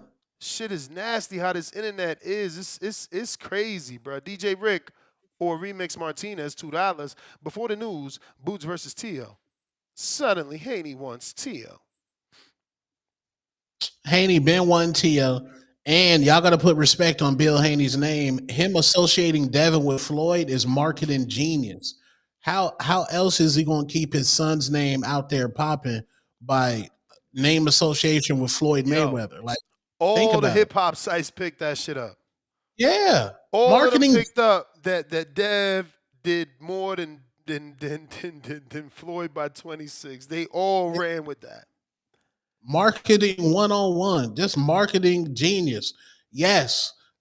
Keep saying that shit because Floyd's name association is going to keep your name relevant, man. This ain't the NBA, bro. Boxing's not a league. You got to get it how you get it, bro. While your favorite boxer is not getting no clout, is not getting nothing, that ain't had a fight in 12 years, Devin Haney got bills to pay, bro. And y'all be like, don't you think that? Go ahead. Tone, no, I was gonna say, but don't you think that puts a lot of pressure on Devin Haney to perform on that kind of level, and then sets the expectation and the bar high? Absolutely, you can't follow your face. Absolutely, you do. Absolutely, you do. I'm just saying. Yeah, definitely. I got but callers. Let's see. We got one lump sum, $5. Devin, big homie Rolly, took care of his work. Devin didn't beat Ryan. We want to see Devin do it. Some peeps don't want to see Devin fight anymore. One lump sum, $2. Devin fights like 37-year-old Floyd, but he's not. Jerry Soriano, $2. Can someone please explain how Teo beats Boots? Popcorn emoji. One lump sum, $2 more. Big Devin went life and death with Lil Loma. Stock Chasers, Counterpunch, Jerry, $2. Tone and Round 1 are the best co-host duo for GBV. We got King Counter, Plant, a.k.a. Tip. Man, I can't be letting y'all niggas get on this panel. Hey, Tip lying, man. Tip running. Hey, Tip running. Yeah, okay. He's running right now. Work. He ain't running. I just got off work, so I'm faking it. I'm on my way to the gym. Yeah, shit me. Check this out, man. Nigga, if Dev wanted, listen, if Devin Haney wanted Teofimo Lopez, Devin Haney would have never vacated his belts. Point blank, period. Cut it out and stop telling the lies, man. If they wanted the Teofimo Lopez, they would have kept their belts. Because ain't no way Teofimo Lopez going to fight Devin Haney and he ain't got nothing to offer. Respectfully, bro. Devin Haney in any fight, Devin is not the He's not even a bruh. Put it like this. Who is more of a ticket seller? Boots Ennis or Devin Haney? Devin Man, Haney. cut it out, Tone. Yo, Y'all are lying. Devin did the same thing that Boots did in Philly. He did it in San Francisco and in Las Vegas and in New York. Come on, man. No. Here we go. Cut it out, bro. Cut it out. Here come the lies, y'all. Here they come. Cut it out. Here they come. Ryan Garcia was ahead of the bill in New York. What are you talking about? Ryan Garcia was ahead of the bill. Let's stop the cap, bro. Listen, the only time Devin Haney is going to be the head of the bill is when Devin Haney is fighting a big name that happened to drop to the B side, like a Regis Prograis, like a Lomachenko. Like let's stop the games, man. Stop it. Let's stop the games. Was he even the head of the bill in the Lomachenko fight? I don't even think he was. No. The guy with all the belts giving the opportunity to the challenger, isn't he? He wasn't even ahead of the bill. He wasn't even ahead of the bill when he fought Kambosos. No. Come on, bro. What about the second time when he beat Kambosos? How you gonna be the head of the bill going to someone's hometown on the first fight, you silly? That's what I'm telling you, bro. The nigga ain't never the head of the bill, man. Oh no, he's never the head of the bill. So he wasn't on the second time? He ain't never the head of the bill. He wasn't on the second time?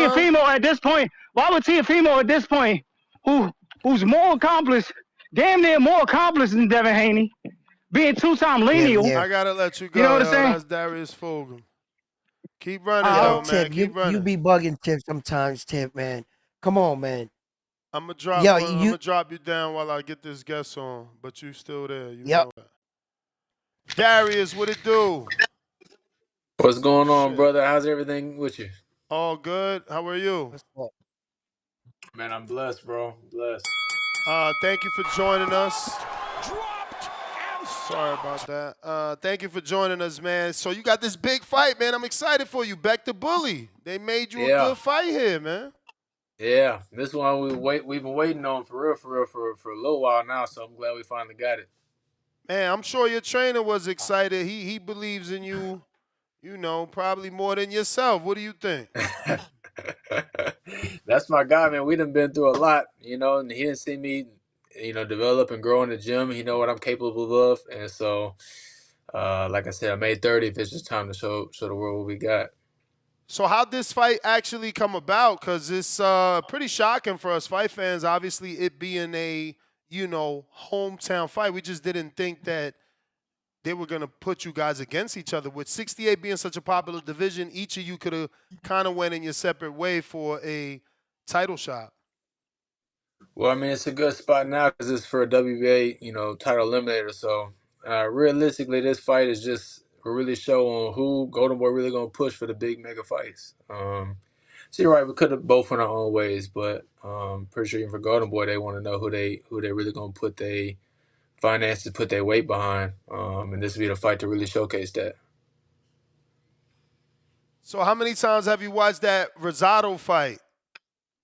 I don't really put too much stock in that particular fight, you know. One thing that's good about Beck, I mean, he has a lot of film out there. I mean, there's a lot of film to watch from a lot of his different opponents. So you got to see him in a lot of different styles. But I don't really want like that Gabe Rosado kind of like finish, you know, because that left a taste in people's mouth on like it was just a lucky shot, right? I want to put a statement where it was like, yo, like there's levels to this. So I kind of got like a little different approach mindset. I'm not looking for a one shot and trying to just time. If that does happen, so be it. But I really want to put on a dominant performance for real. Yeah. I watched your last fight against, I think it was Winfred Harris Jr. And that's my first time seeing you box. And I became a supporter. You're violent. Where did that violence come from? Because you're extremely violent, my brother. I'm telling you, bro, I'm not violent at all. I'm the most passive, most like chillest dude you ever meet. Ever since I was a kid, I've always been non-confrontational, bro. You know, I had this thing, bro. This is facts. Ever since my 6th grade year my New Year's resolution every year was to finally like stand up for myself. I ain't do it 6th grade, 7th grade, came around, didn't do it then. Damn. Got a call. Yeah, he must have got a call. Yeah, and so long story short, I don't got no really violence in me like that for real. But the ring is like my domain. I feel like I can just, be myself and do my thing. That fight particular was a little bit different though, because that was the first kind of fight I had where he was kind of doing a little bit of talking, little stuff beforehand, and so I think my ego just got a little involved in that fight, or I really want to show something. Okay, that's what's up. So, champ, you in Texas for this training camp? Yeah, I'm in Houston. Okay. Yeah. So, is there an official date already? Yeah. For this fight, yeah, we locked in next week, May 30th. Oh, wow. Man, you fight in 10 days? Come on now, May 30th. It's actually out in I ain't we in even your noticed backyard that. out in Vegas. Oh, I'm Yeah, glad. it's I'm out gonna in be Vegas. here. I'm And, gonna be here. So when you get in town? I fly in on Tuesday. Man, I thought just the other day I didn't even see it on BoxRec. This is weird. Let me Google it again. No, I've been seeing it, man. It's not on BoxRec yet. Beck, I mean, not versus Beck anyway. That's what I'm saying. I know I ain't going crazy. See? Yeah, and look, it's gonna be right back at the Virgin again too. It's crazy because we fought on a lot of the same shows together. We fought on that card together when he had fought David Stevens, and I had fought Christopher Pearson. So this is both going back to the Virgin Hotel again. That's when you said you were going to be bringing a lot of knockouts to 2025 after And I that wasn't playing Pearson around win. I wasn't playing around with that either too. I've learned a lot, in my career from the 2 fights that did go the distance, that did go to 10 rounds. Certainly a lot to learn, a lot what fans wanted, what they appreciated, and I was just trying to start bringing the heat. And I want to stop all these guys, man. I really want to make a big separation with myself so I can be known in this division too, right? Like there'll be a lot of time I'll be watching like any 168 fight. I've always wanted my name to be finally mentioned with these guys, and so I think Beck's the perfect person to really do that with. I put on a good dominant performance against Beck. They had no choice but to kind of mention with those top names and started putting me in line for those top fights. Again, this is a title eliminator, so wanted this to be right in position. Caleb Plant's the interim right now to start being in position for fights like that. Yeah, man, and that's the thing about the WBA. Like, you won't get a shot at Canelo unless he wants it. But the regular champ, interim champ, they're forced to make the mandatories. So you will get a shot at Caleb if you just win. But Lester Martinez is in front of you, man. And knowing the WBA, they might throw him in front of y'all too. Honestly, it really doesn't matter to me. I've never been the type of guy to really be picking and choosing my opponents on who I fight. That's Golden Boy's job. My job is just to beat whoever they put in the ring with me. So I'm not opposed really to anybody. I seen Lester fight. He put on some good performances himself.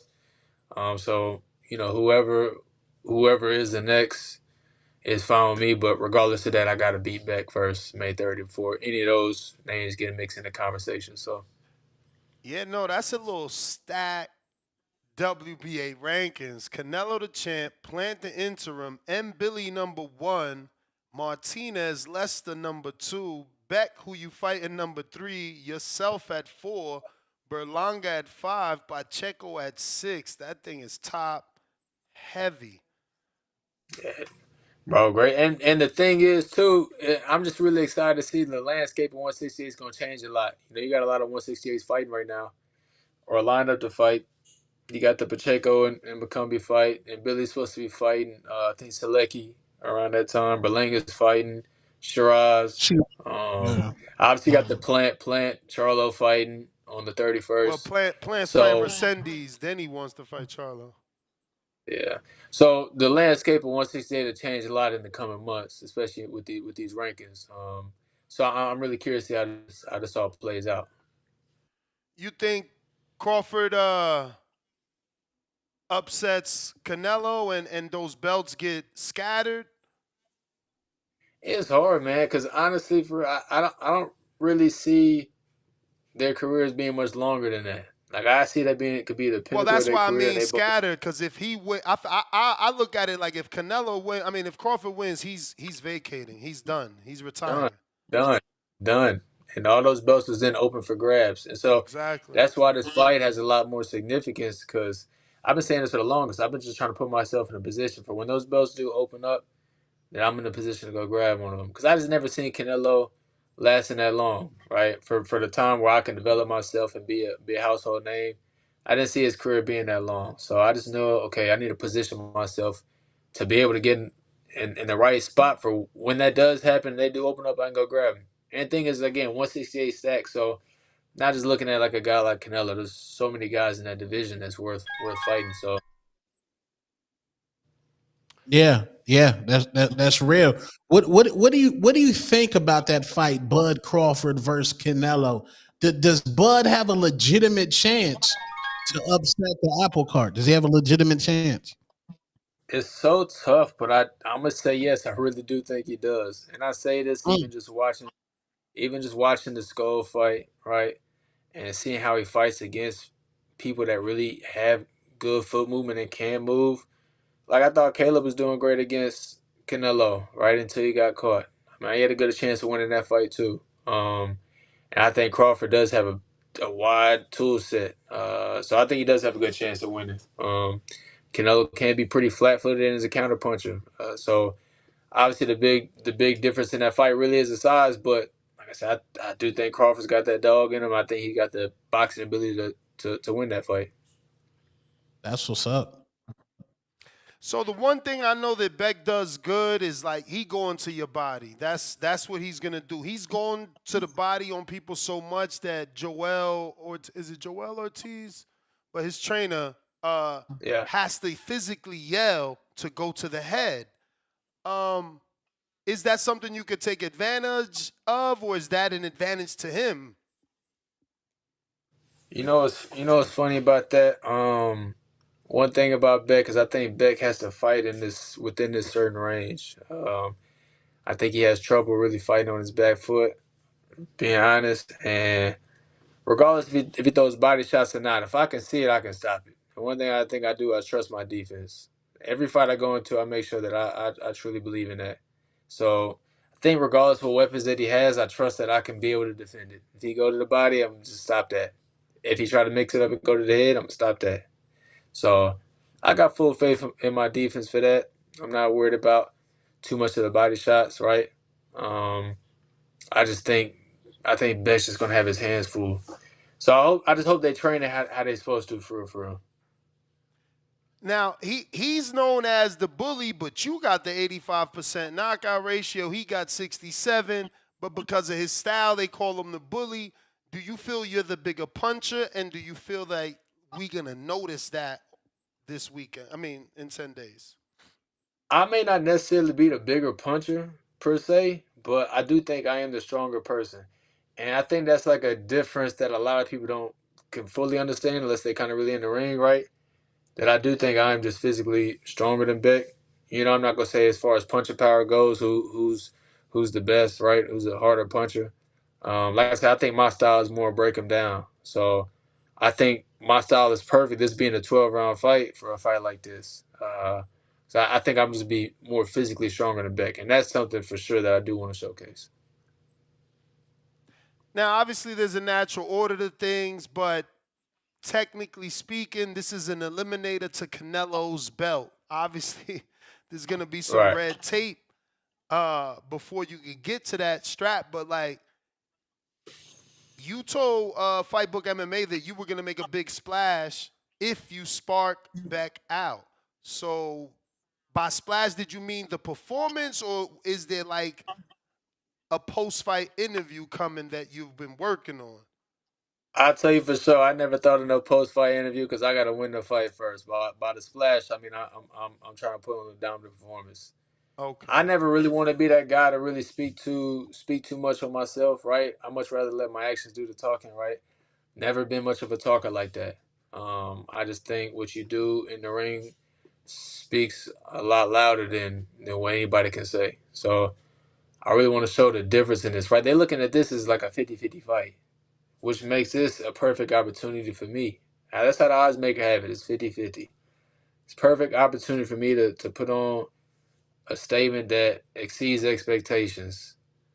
You know, like realistically, when I compare, it's not the same comparison, but when I looked at the Spence Crawford fight, when that happened, that was a 50-50 fight.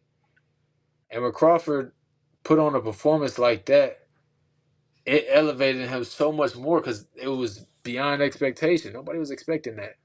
And so this is obviously not nowhere close to the same thing, but this is an opportunity for me to really, exceed expectations and really showcase who I am and where I'm at in this division.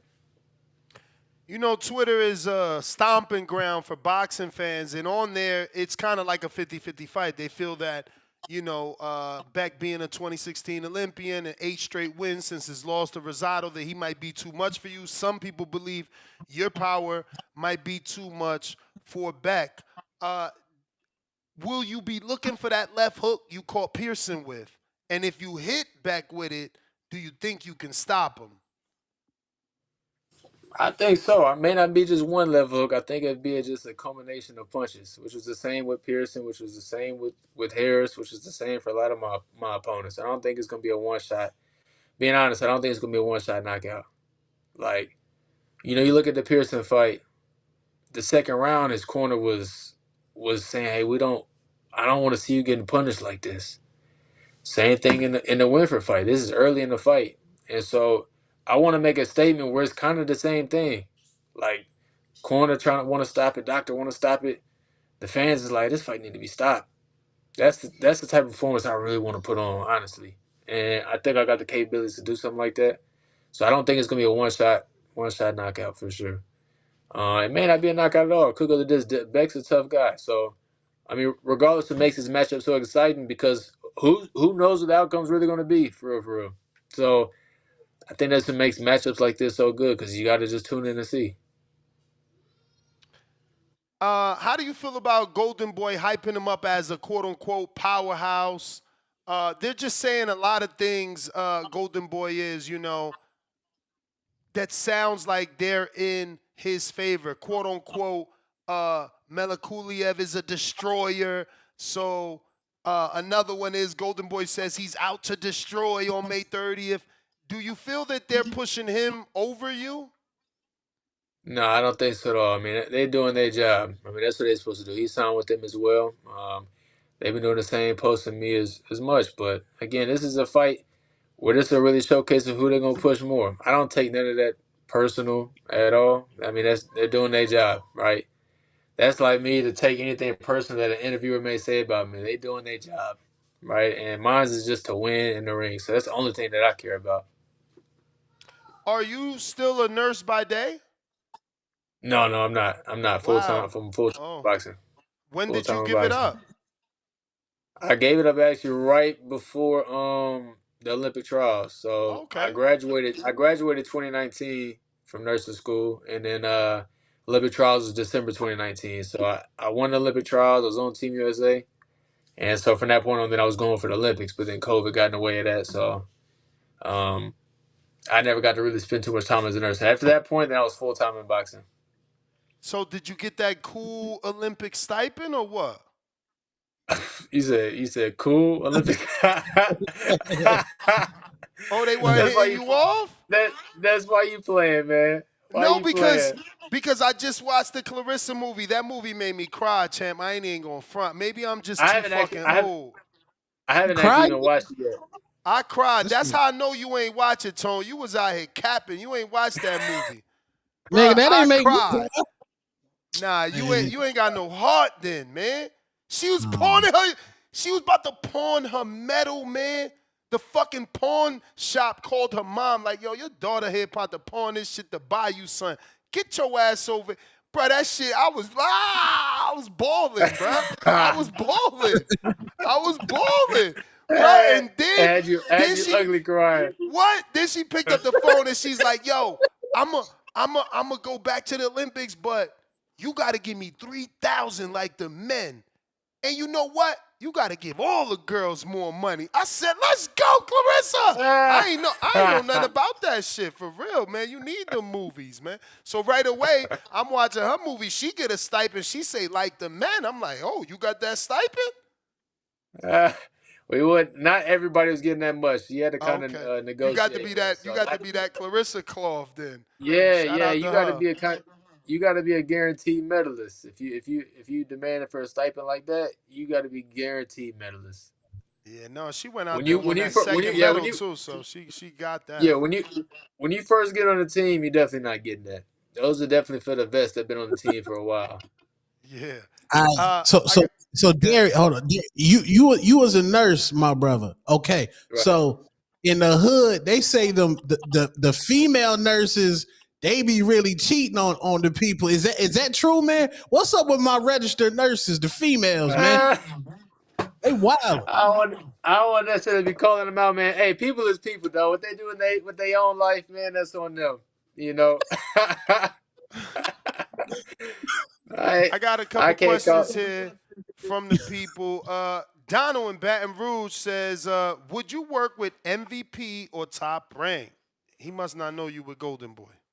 Yeah. I'm a Golden Boy guy, man. And honestly, being frank, I've really been enjoying my time with them. Staff is great. You know, the events they've been putting on is great. I've enjoyed it. And they've been moving my career perfectly as I need to. I mean, they put me in the right position. They doing their job, got me in position for Eliminator, so I'm extremely happy where I'm at.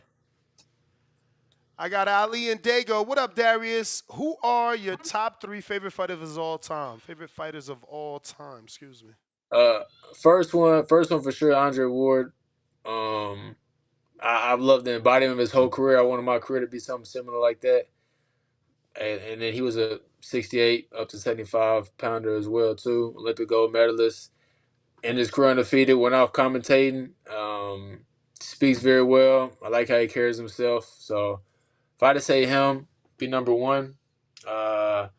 Number 2, oh man, I'm trying to go down my 2s and 3s. I probably had to say Sugar Ray Leonard. I know I don't have a style like him, but I love watching this film though. I love watching him fight.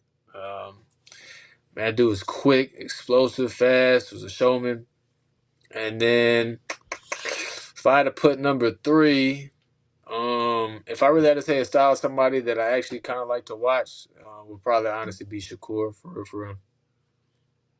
Champ, I'm over here giggling like a schoolgirl because I read the next question. and they said, this is Malcolm in New York City. He's living in, Phoenix, Arizona now. So he says, as someone who's an active registered nurse, as someone who's active in the registered nurse battlefield, how true is the stereotype that female nurses can't be trusted? It's a safe place, champ. It's a safe place. Yo, this question was here 3 days ago. It say 3 days ago he put this. Oh, wait. Hey, yo, let me find out his wife is a nurse. He trying to get to school. Hey, what's understood don't need to be said. Hey. I got Chad in Canada. Big fan. I think you look much stronger at 75. What is your driving motivation when deciding on which division to fight in?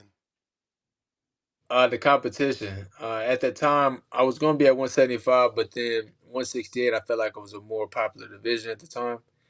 I think 168 is way more stacked than 175. So, I mean, that was a big decision for me. And then it'd be easy for me to eventually go up to 175 later. But I wanted to kind of go up at 165 and then 175 in the future. I got Trucker Teasy. What holes you see in Beck for your next fight?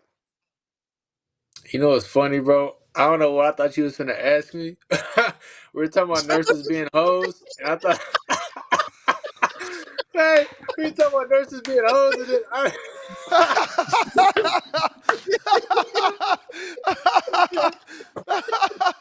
Oh man!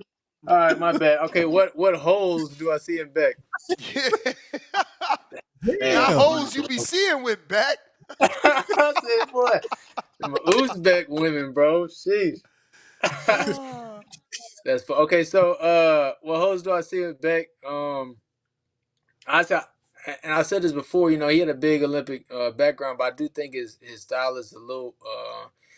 I'm gonna say amateurish, but I don't mean that necessarily in a bad way. But I just think again for like a 12-round fight, I think how he fights isn't conducive for that. And so I think he exerts a lot of energy to sustain movement like that. And then obviously I think his punches come really wild. I imagine, again, I haven't stepped in there with him yet, that I imagine that I should be able to see all the shots coming.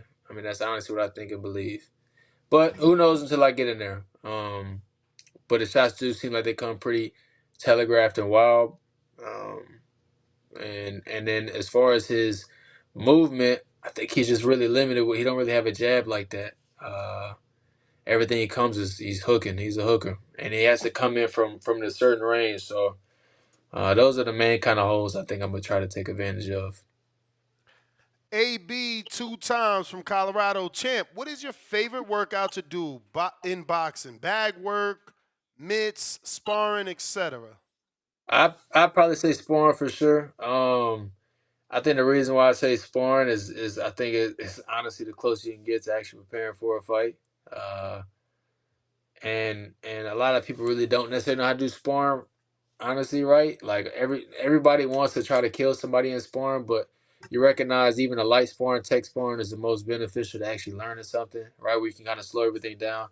But I don't care what other workout stuff I do. If I'm not sparring, I'm not gonna be in fight shape. That's for sure. Cause I would say you could take a marathon runner, somebody and they in incredible shape, but you put them in the boxing ring, and they're not used to seeing shots. They're not used to catching, absorbing, or being able to deal with the threat in front of them.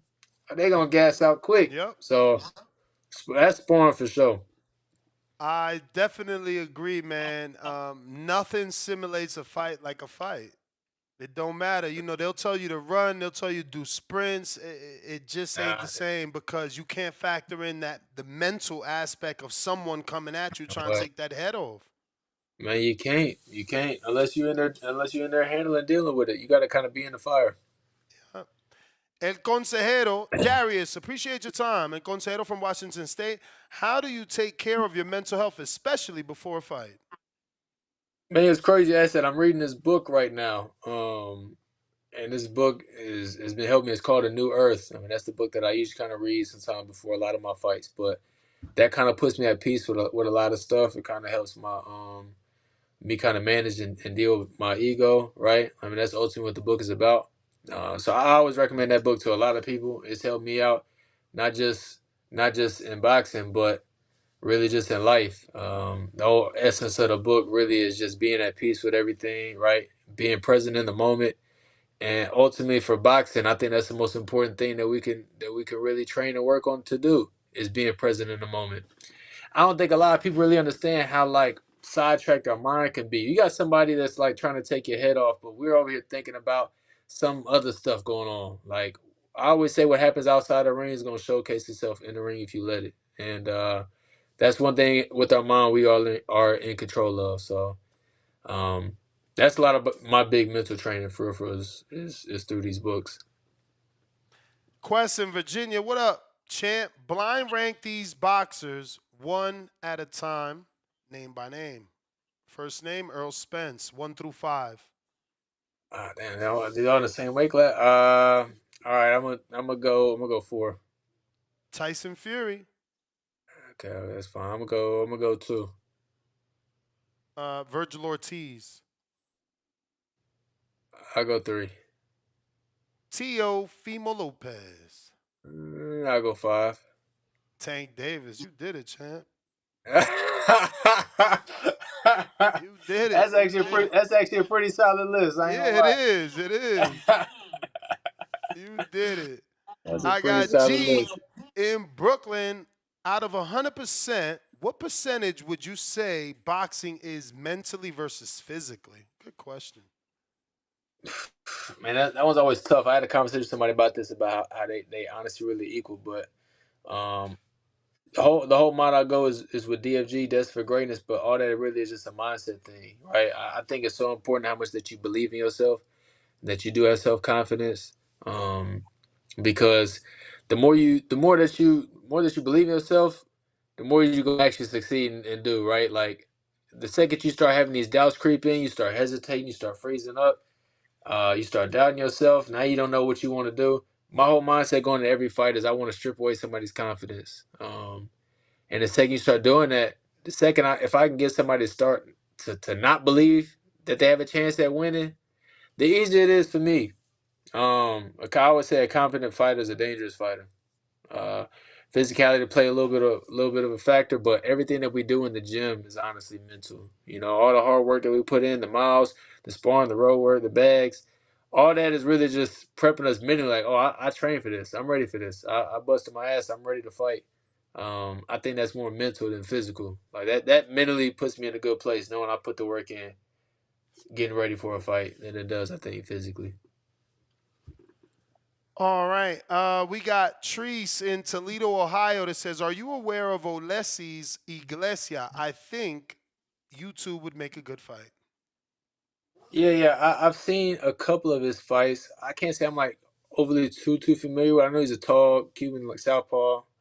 I know that. I think I've seen one or two of his fights. But I think I heard rumors about him fighting Chiccn for IBF Eliminator. I don't know how true that is. But I can't necessarily speak on him that much. I don't know him too well like that. And the last one is from Octo. Yo, champ, what's your favorite music artist? And give us one movie we should watch. A movie you should watch. Ooh, that's tough. Okay, favorite music artist. This guy's, I don't know how I found this guy, but I love his music. I don't know why. It's a guy named Dro Kenji. He's probably one of my favorite artists right now. Above him would be J. Cole. Movie to watch. Oof. I think funniest movie I've probably seen in a while would probably be the newest Shaft. I don't know if anybody ever seen that, but that movie had me in tears, bro. I watched that. It's good. The rewatchability of that is good, so I recommend Shaft. Champ, that's all the questions. Give out that social media. Definitely hit me up when you guys get in town, man. I'd love to meet up with you guys again. Yeah, we'll do. Social media is just at my name at Darius Fulghum, Darius Fulghum. And most definitely, I got to hit you when we get out there for sure. So you are coming to the fight though, right? I'm out here, yeah, man. Come on, bro. Come on, bro. You going to the plant? You going to the plant, Charlo fight? Nah. Now I'm always in studio. You know, I do shows on the night of the fight. We actually call to action. So yeah, I don't, you know, if it's a must fight that I need to be there because of history, then I'll be coming out. But I'm usually in studio calling them. Yeah. And those are pretty dope, bro. I seen one. Actually, somebody had sent me one that I did when I had my last fight. Oh yeah. Yeah, with the last fight. I appreciate the love you showing me, bro. I appreciate that. Nah, Tone fell in love with you that day, man. You kept talking about the body shots. Yeah. I was like, this nigga violent. I said, and they be thinking because I'm light skinned, I'm soft, bro. I be trying to show get them him. not. Yeah, they always trying to take that route with us light skinned brothers, man. Yeah, come on, every time, bro. Every time. Every time. Shout out to you, man. Tell your coach I said what's up, man. Can't wait to see him. Yeah, we'll do, man. And we'll see you guys soon. All right. Is Zach coming out with y'all? Yeah, Zach will be there. Okay. He got a fight too? Now he been on the TCL. I don't even keep up with the TCL at all. I did. I'm not really keeping up with it, but someone sent me one of my favorite prospects got slept on that shit, unfortunately. Lorenzo Medina. Oh, I seen it. Unfortunately, I seen that. Yeah, he going viral for that, for the wrong reasons, man. I know, right? And it was crazy because just from the clip I seen, it looked like he was dominating the fight too. Yeah. Or dominating the round. Is that That's crazy. There's a lot of confidence. That style he had was a lot of confidence, hands down, and that's what happened. Man, only takes one. especially in the heavyweight division. I swear boxing is such a humbling sport. Yeah. Lucky for him, it's on the TCL, so it don't go on the record. But matchmakers, it's gonna be hard to shake that for matchmakers and promoters. He gonna really have to show and prove now. It's hard with that. Even we were just talking about mental, even mentally too. Coming back from that is always, I can imagine, it's always difficult, right? Like, yeah, I mean that's why I'm empathetic to Haney's situation. People wanted a better performance. I'm like, man, after you got hit like that, you trying to make sure you all right. I seen some of Caleb Plant was kind of talking about that, and he brought up a good point. I didn't really realize, because at first when I was watching it, it was definitely giving like nervous, jittery energy. Oh yeah, he did maintain that for those 12 rounds. I don't know how he did that, because he was, driving around the ring. Oh yeah. But I mean, ultimately, I get it too. I'm empathetic towards that as well, right? I think people are just such big critics, man, and they ain't never really experienced anything like this, So I don't give Haney too much slack for it either. And it's a whole nother world. You about to do 12 rounds. People just don't get it. It's like I be trying to tell my audience how difficult 3 minutes is. Imagine 12 fucking rounds. Hey, just doing one of them, bro. No, that's just what I'm saying. 3 minutes is tough, but imagine doing 12 of those damn things. Nah, it's listen, you got to be respected, man. Y'all, it's just us fans, we get impatient, we're disgruntled. They make us pay for everything. So some of us feel like we entitled to say what's on our mind because, we paying as much as, bro, come on, they hit us March, April, May for pay-per-views. They do us real bad. I actually had to change my mind about that like a while ago. Sometimes we obviously we're open to be criticized, right? Sometimes I never thought it was fair. I was like, man, how's this person's never boxed before? How they gonna sit here and judge and criticize me on how I'm performing, right? Yeah. But I remember I went through this rabbit hole, bro. I was at the movies one day. And after the movie, I'm over here sitting, and I was criticizing one. I said, man, I don't feel like that person was that great of an actor. I ain't never acted a day in my life. And I'm like, man. I bet you I know what movie you was watching. Which what? Sinners. Stop. He ain't say no. He ain't say no. It was Sinners. I didn't think Sinners was that bad. No, the acting was good.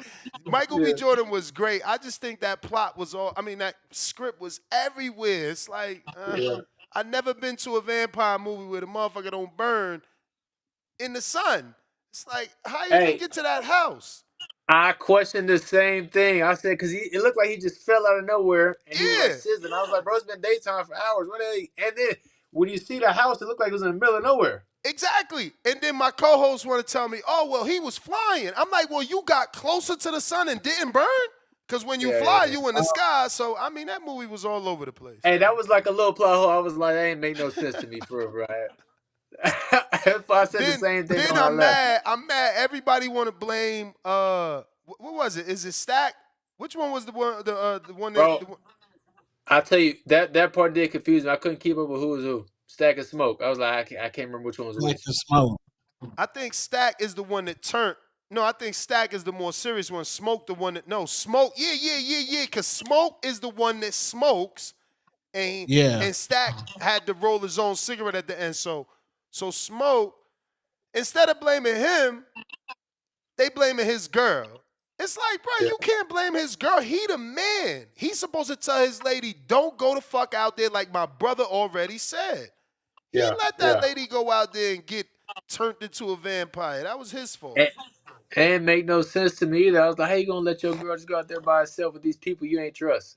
They go check on these people you don't know nothing about. Y'all didn't even let him inside the room. Because she told him she white and she gonna be able to get more info. Man, that's crazy. Whatever. Nah. It's that's what I'm saying. He ain't watching nothing though, bro. He ain't even like. No, he wasn't even peeking out the door. He just go let her do her whole thing. Wasn't even checking on this girl, come back bro. as a vampire. Look, man, he terrible. Shout out to you though. I love that you watched it. Hey Darius, man, thank you for jumping on. We appreciate you. Appreciate your time, brother. Y'all be safe. I'll see y'all later. All right. Salute. There you have it, ladies and gents. Darius Fulghum. Yo, we are jam-packed with callers. Y'all really want to talk boots? Teo, what up? H-Town. H-Teasy. What up, next? Can you hear me? Yes, sir. H-Town, baby. Now I was just watching some local videos, rappers. We do got the best yams in Texas, bro. We got them yams different down here. But anyways, hey, yeah, man, Haney's more popular, dog. You're right. Haney is more popular, but the truth of the matter is the culture don't want Haney to represent them because they're scared he's gonna shit the bed. And you won't give more ammo to Teo, and he's gonna be wilding. If Teo beats Haney and he beats him bad, Teo's a superstar after that. Everybody loves seeing Haney lose. Bill did this. You call it a master plan. It's great marketing, I guess. You know what they say? When they're talking about you, it's a great thing. Good news, bad news, as long as it's news. But yeah, man, don't nobody want Devin to represent the culture, man. That's crazy to me because after all, Devin's been trying to be the culture his whole career, and they still don't let him in the culture nest. You know what I mean? It is what it is, man. And then, hey, this morning, man, y'all wilding, man. All these people think Bud's gonna turn into Floyd, man. What's wrong with these people, man? I don't understand. I know Tone is just obsessed with this. He's gonna be Bud's turning into Floyd all of a sudden. Round one was like, yeah, he was fighting off the back foot against Porter, but he was losing. Exactly, he was losing, and then he rushed him. Yeah, that's what Canelo wants. He wants Bud to engage. People that's where he thrives in those exchanges. He's a counter puncher. He wants Bud to exchange. And I just don't get it. Y'all guys are wishing on a star. I mean, I'm a Bud fan. I'd rather see Bud at 154. And then we got the Boots people now saying that he should go to 160. Man, come on down to 160. Let Jamal knock your ass out. Come on, man. Let Maul knock you out. Come on, man. Come face old Maul, the old lion, the guy that's a drunk. Maul, knock his ass out, dude, with his little no defense showboating ass. He ain't ready for no 160.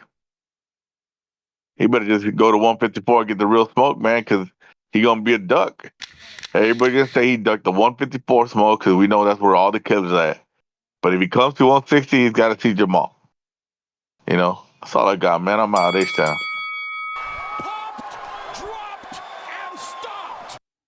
All right, Cliff, what up?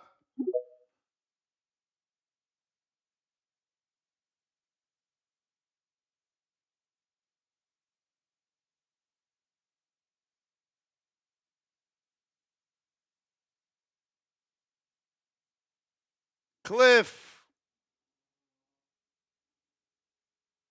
Minute Maid. Yo, what up? Can you hear me? Yep. Oh, shit, my boy. Damn, bro, it's been a minute, man. Why you I've been do us holding like back. that? Why you do us like that, yo? Yeah, I've been holding back on the Devin thing, bro. I'm disappointed. I have to agree with Red fucking the mailbox man fucking tip, bro. Like the mailbox man. Shit, I can't believe he looked like that, bro. I was expecting him to do him worse than Barboza did him. I mean, it's not like Ramirez looked good in any of his previous fights, bro. I thought he lost to Pedraza. Josh Taylor beat the dog shit out of him. Barboza fucked him up, and Ramses Bartholomew almost stopped him. I was actually expecting something different. I didn't get it. I was disappointed. But again, man, he's coming back from that Ryan fight. So, man, I guess I'll give him another shot. Because, I mean, he didn't look good against Regis. He had the stinker with Ryan and now the stinker with this dude. One more shot. I ain't going to bash him that bad. And then Canelo, I was disappointed. Man, I was fucking disappointed that week. Everything was fucking basura. Like, that whole weekend of fights was bad, bro. I'm not even excited for Crawford Canelo no more. I mean, people forget that Butt didn't look good his last fight. He looked fucking average. Everyone's still living off the dream from fucking the ass whooping he gave Errol Spence. Fucking 3 years ago. This dude is coming off, what, like 12, 13-month layoff to fight Canelo? A dude that's actually active, though? They both kind of look terrible their last 2 fights. And now they're going to headline an event.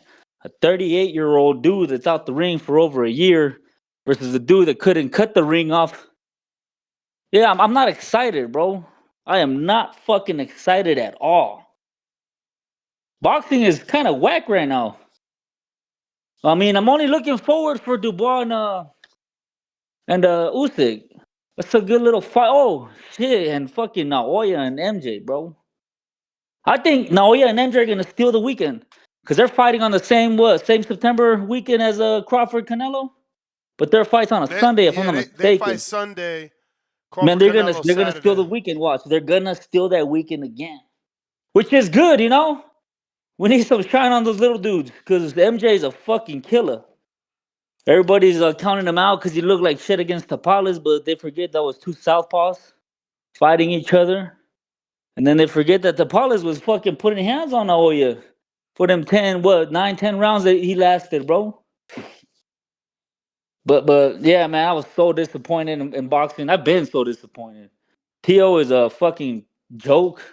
I thought Jivon was racist. This dude surpasses him. This dude he is a fucking race baiting. He doesn't know how to get clout, bro. Besides race, I can't believe he said the N word and added a double R at the end, and then said he said he wanted liquor. That's crazy. Where the liquor at? That shit is nuts. Oh man, fuck. Hey, have a good one, bro. Yo, welcome back, champ. We miss you. Cliff, Connecticut. And that's with the back-to-back questionable racist callers. Y'all can hear me out there? Where we at? We in Connecticut with it. Word. Let's stick on topic. I don't know why we talk about Inua again. We did that this morning. Let's get back to the Boots Teo fight. Man, y'all, I don't know what y'all talking about, man. We don't need Boots going to 54. There's so many people up there. He got plenty of time to go to 54. We could use that Teo fight. That Teo fight is entertaining and it gets the job done. We get Teo up out of there. We could destroy him. We got another interview? Who that? Nah, that's Tone jumping back on. Oh, okay. Yeah, man, we could get Teo up out of there now. I'm saying we got unfinished business. We gotta get this dude up out of there. We gotta get Teo up out of there. Boots is just like Teo. They both show, man. You be seeing Boots dancing in the ring. You know what I'm saying? Doing his 2-step. You see Teo doing what he do when he get, you know what I'm saying? When he get into his shit. And Teo don't want to fight Devin. Because Devin is like, he better than Jermaine Ortiz, but they similar fighters. He could barely get the victory versus Jermaine Ortiz. I know Devin know how to beat him. He gonna make it boring. And he might, I think he'll win, but we want to hurt him. So again, we sending Boots out there because Boots will meet him where he want to be met. It'll be exciting. Teo will try to do his little shit and dance in front of him or whatever. And when he feel that power, I think it's gonna change his life. And I want to see that. I want to see him hitting Teo, see how Teo react to some real punishment. And I want to see the end of the fight when Teo got to give him his respect after he ran running around talking like he been talking. I want the Boots Teo at 47. And Boots could still stay there and fight Brian Norman. We all want to see that. 54 ain't going nowhere. 54 is loaded. You ain't got to rush up there. We could get there when you want to get there. And I mean, I punch back in when Tip call or somebody call with some shit to grind us up. Stock Chasers counter. Big New York in the building. Yo, Ness, what's good? Yo, Two-Tone, what up, though? What up? Yo, listen, Yo, it's about to get real personal in here. Like, am I good? Am I good? Can I cook or not? You good? You good? Okay. All right, check this out, man. I'm starting to notice that the Devin hate is like uncalled for, widow type energy. Um, Maybe it stems from daddy issue. Maybe daddy wasn't home for some of these dudes. Maybe they hate to see a father and son duo win. Minority, black at that. Um, or maybe they prefer fathers who abandon their children. I don't understand what the hate is for. It's a little too strong for my liking. That's better than boxing to me. So I bet $100 on the Devin TKO. He didn't get it against Ramirez. I bet I was tight. I was tight. A week passed, 2 weeks passed. Listen, I let it go. F it. Like it is what it is. Homeboy didn't do it. He just got knocked down 3 times against Garcia. I understand. I'm trying to get his sleep less. But these dudes don't understand that. He's back swimming with the sharks. He's trying to get comfortable. I just feel like the bashing is a little extreme. If y'all don't fuck with Devin, fire stick it. But all that crazy ass hate that y'all got for this man is uncalled for. And I really think that it stems from home. Maybe growing up, I'm telling you, daddy wasn't home. And they're letting out these little issues out on Devin because his father's dead. And he's being a good father to his kid. Like, I truly don't understand. It's overblown. Y'all need to chill, bro. It's boxing. Devin is undisputed. 26-year-old kid.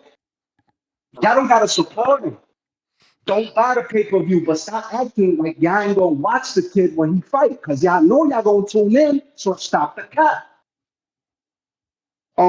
Next, that's all I have to say. Some of y'all dudes gotta look at yourself in the mirror, cause it's disgusting. And y'all bashing y'all own that it's a little extreme, man. Y'all gotta fall back, man. Yo, two-tone, that's y'all be easy. Thanks for having me. You the Salute, man, God. champ. You the man. Niggas ain't got no daddies, man. Niggas is fatherless, man. Yo, they saying in the chat, why it always gotta be we ain't got no father figure, or we jealous. I don't know. You could, but I'm saying you could tell when a nigga ain't never had no daddy. How that look?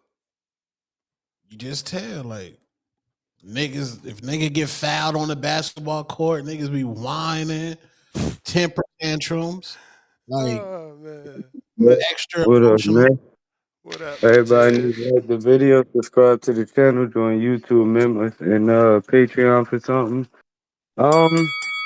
Yeah, man. I was looking on that Ring magazine shit on Twitter. Motherfucking Turk and them, they motherfucking asking about the Teofimo versus whatever Boots fight now and shit. I'm like, I came up with an idea because I'm like, after they had that little triple headliner outside in New York, it was like when niggas spoke to those commentators and they asked them who they want next. You know, I feel like it's literally just story building off of what was said after the match. You know what I'm saying? So I'm like, me personally, I want to see the shit. I want to see Boots versus Teofimo, you know, and then I'm like, I was thinking that maybe the winner get Devin Haney, you know what I'm saying? Or Haney get the winner, must I say, you know, but I think right now, I don't know if it's really hate like that unless people coming on here saying hateful shit. I ain't catch the whole show. But I think it's just some motherfucking interest in that shit, you know? They got that fucking storyline of what the ring title, you know, if he go up and fight Boots, that'll be what 2 weight classes straight that you go straight for the nigga that's supposed to be the man, you know what I'm saying? So I feel like it's a storyline, and until Bill Haney came here and went viral, the people wasn't asking for it at the way they asking for it today right now. They wasn't asking for it before Bill Haney came in. So I just think you got a mixed crowd. The Haney people standing up, and then you got people that want to see the other fight. But that's all I got, man. You the man, champ. If you're trying to call in, now is the time. Chad in Canada. Hey man, rumors is saying that fight. They said that fight already done, my nigga. Oh yeah. What's up, guys? You hear me okay? You'll see, Tone. It's going to No, drop. I'm hyped. Go ahead, Chad. We hear you. Let's go. Okay. What's up, Tone? I don't know, guys. Like, one thing for sure, like with boxing, people in an effort to make their point will go like way too far across lines and just talk stuff that, like, so the brother earlier calling in talking about talking about Prograis, and we've heard all that. And I want to say something. To me, the thread with everything we're talking about tonight, it's about timing. Like you were talking about cherry picking and stuff like that, Ness. But to me, it's just timing. Timing to select when you want to fight people, who you're going to fight. And a lot of these guys are champions. Yeah, but timing is just a good word. Like at the end of the day, timing always meant when the time is right for you and bad for the opponent. 100%. But it's part of the sport. It's the history of the sport. Has always been this way. So we can call it cherry picking. We can call it whatever we want. But you're right. It is. It's timing for yourself, for your team, for your fighter. So when you got champions, all with that extra, it's hard to make fights happen. But all I'm trying to say is this: the Haneys, I think they've masterfully timed their fights. Like, pick their opponents at great times, good opponents, good timing. And I feel like his resume, Haney's resume, is solid and it looks great. And it will be more favorable as time goes on when people look back and see. All I'm going to say is, I feel like he's a vulnerable champion right now, Haney. That's how I see it. He's a vulnerable champion. People should want Teo to fight him to snatch that belt up and see if he's really about it. He don't got a belt. I would. Haney's without the belt? Nah, remember he dropped it. He's a 47-pounder. Oh, no, I completely forgot. I thought he was still holding the belt at 40. He might be holding recess, but Puello's the champ. Yeah, okay, sorry about that. My bad. Regardless. So forget about the champion status and just the fact of Haney being Haney, the big, huge celebrity that Tone is saying he is. I think Teo to fight him, makes sense on that note. But anyway, was that the bell? No. Oh, sorry. Okay, but yeah, I would rather see the Boots fight. I would much rather see the Boots fight. The thing is, back to timing, like, I'm wondering, Ness, like, with Teo going up, like, what does it mean? Like, will he just go up? But I'm saying, like, will he vacate his belts and make an effort to try and you don't gotta vacate right away, but yeah, I mean, if he beats Boots, he's probably gonna vacate. I'm just wondering if he'll use his champion status to try and trigger the fight. Well, or if he's just trying to. Need that. He's already in negotiations. They have already sent him an offer, but he also got an offer from Turkey Al Sheikh for Devin. I know that was the bell. I'll just say I disagree with the caller who said things aren't looking good. I think there's a lot of good fights on the horizon and things. Or was that Joker that said that? I think things are looking real good right now for boxing. See you guys later. All right, champ. Hawk, Quan, talk to me. Shit. About to push Yo, what up? Put you in the wrong state real quick. Nah, you already know we have the Midwest with it. I hope the Boots and Teo fight happen because I think Boots is the perfect opponent to like really shut Teo up. It'll do good for his career. You feel me? Everything that Teo be like doing in the ring as far as the antics, Boots could do that too, but better. So I hope Boots hop on that, but I don't know. It sounds like they don't want that fight. So then it'll be what? Teo versus Devin. And I like that fight even more. I've been wanting the Teo versus Devin fight for years, bro. I told you earlier, I came on this podcast because I always wanted the big fight for Devin. Devin been trying to fight Teo for at least 5 years, bro. It's like facts. Devin needed that squabble. So now it's time, and if that happened, that's the perfect fight. And for people saying that Devin is going to run in that fight, y'all just don't know boxing. Because just break it down. Teo don't even got the type of style. Has Teo ever walked anybody down?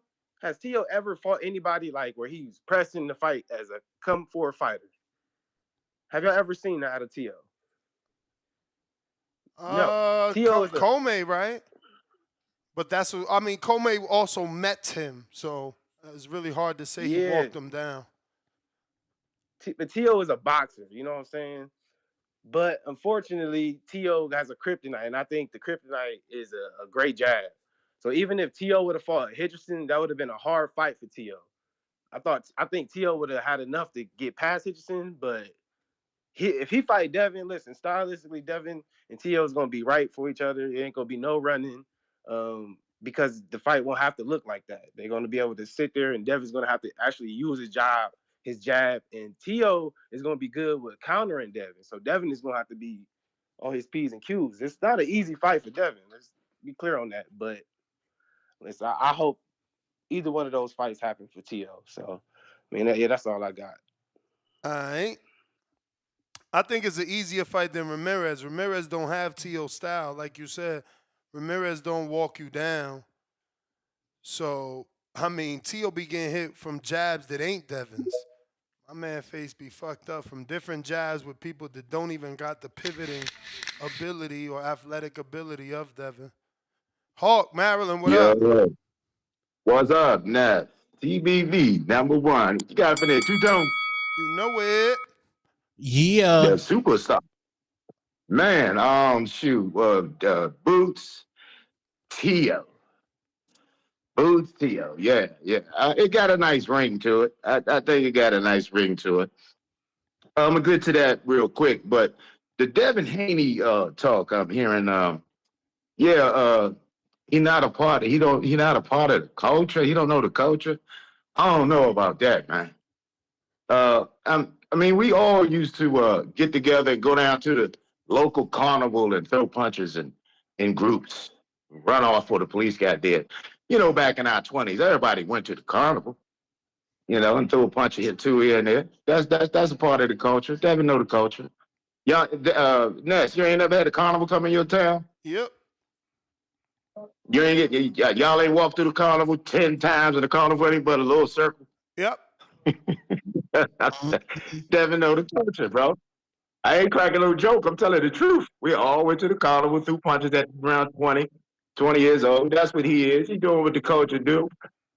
Yeah, everybody needs to leave. Let Devin do what he want, man. He's a superb boxer. If you just looking for a knockout artist, you ain't getting that there. So as long as he's sticking, know what he got, know his style, he'll be all right. But as far as Boots and Teofimo, yeah, I like that fight. I want to see Boots. I want to see if Teo can back up all his talk. I want to see if Teo even going to just show up to the fight. They're going to have that fight. I want it when it's without no excuses. I don't want this, that, and other. We all get all pumped up, and then they say, "Oh, nah, this ain't happening. That ain't happening." I want it. I'll say what I have to say when they sign the contract, because I just feel like Teo gonna find a way out of it before it's signed, sealed, and delivered. But if he do, yeah, I'll take that fight, no question. And what's Canelo and Crawford? I can't believe everybody just got Canelo buried. What in the hell? He looked that bad in his last fight for y'all? Yeah. Yeah, man. Yeah, he look entitled. He looked stubborn. He looked lazy. Okay. He looked not interested. Yeah. He ain't going for the kill, if that's what you mean. He didn't look like he looked when he fought that boy over there when he busted his eye for that. He ain't look like he wanted to fight. What we talking about? He ain't look like he was asking the ref for help. He was looking at Turkey for help. He ain't understand what happened. He like, man, y'all got me in here with this motherfucker. And y'all, he want me to chase him. I ain't chasing him, Canelo Alvarez. That's how he was walking. That's how he was acting in there. Like, bro, I'm not chasing you. I'm Canelo. Put my hands out. Like, look, y'all. This me telling y'all I'm mad. Like, yo, he was out of control. For real. Okay. Okay, well, if he get in there with Crawford and he get if he get in there with Crawford and he not focused, then yeah, he ain't gonna make it to that fight. But I just feel like if Crawford when he get hit, he fight hard. So we'll see. Anyway, TBG #1. Peace, chat. You the man. Peace. Yeah, man. My boy Canelo really was on some like, let me just pick up the check type shit. And then he got mad, like, hold up, y'all ain't tell me it was gonna be this difficult to get this check, bro. This dude moving. I'm like, bro, cut the ring off. I'm not blaming Skull, man. You the pound for pound fighter. Alex Vega, what up? You the pound for pound fighter. You this dude. You on this level. You talk about he ain't fight nobody and this one a horrible fight. Horrible fight is what the fuck he did. That's horrible fighting. We here to see you. We buying the pay-per-view because of you. I bought that shit because of Canelo. I don't know no fucking Skull. Only thing dope about Skull was his glasses. That's it. I'm dying to find out where I could buy them glasses. Other than that, Skull out of fucking control. I can could you hear give me? 2 fucks if we ever see Skull again. What up? Yeah, I got new headphones. They sound all right? Yeah, you sound fine, but it's more Canelo fault. Yeah, absolutely. It's Canelo's fault. He's supposed to be the elite fighter, make the fight. But, man, good evening, man. Just got out the gym, did about 5 rounds sparring. Shout out to Ray, man. Traveling over, I think, about an hour. Got a round with him. He did a couple rounds in my gym, bro. It's real good work, man. Ansley Only a Bobo. round with him? A round? Yeah, we did round robin. We did 5 different partners. We switched in and out. I did no I did 2 in a footage row. though. No Shout footage. out. No footage. The gym that Yeah, no, doesn't you got allow recording. yeah. Correct. You want me to send you a picture of the rules? I can do that for you, brother. You know. 1 Yeah, so minute anyway, score. yeah, I did 2. Sat a couple out, then I did 3 straight. Yeah, man, it was good work, Is it man. a I'm telling free you, Ansley gym? Bobo, bro. Is You it a know, free working at gym? LA Fitness. I'm sorry? Is it a free gym? No, you pay, sir. Whoa. Here we go. Whoa. So you pay and you can't use your phone. What the fuck? What's your Yeah, coach man. name? What's your coach name? Carlos Rangel. Mr. Wrangle, man. We got you out here, man. The world knows now. The world knows. Shout out to man. my coach, man. Used to be a sparring partner of Matt Korobov, man. Oh, sparred him for that's what's sparred up. him for Charlo and for what's his name? Chris Eubank. Okay. Yeah, he told me, he said, listen, he said, man, there's no training harder than that rushing training. He said the shit that guy did is it's unhuman. The amount he swam to then work out to then spar.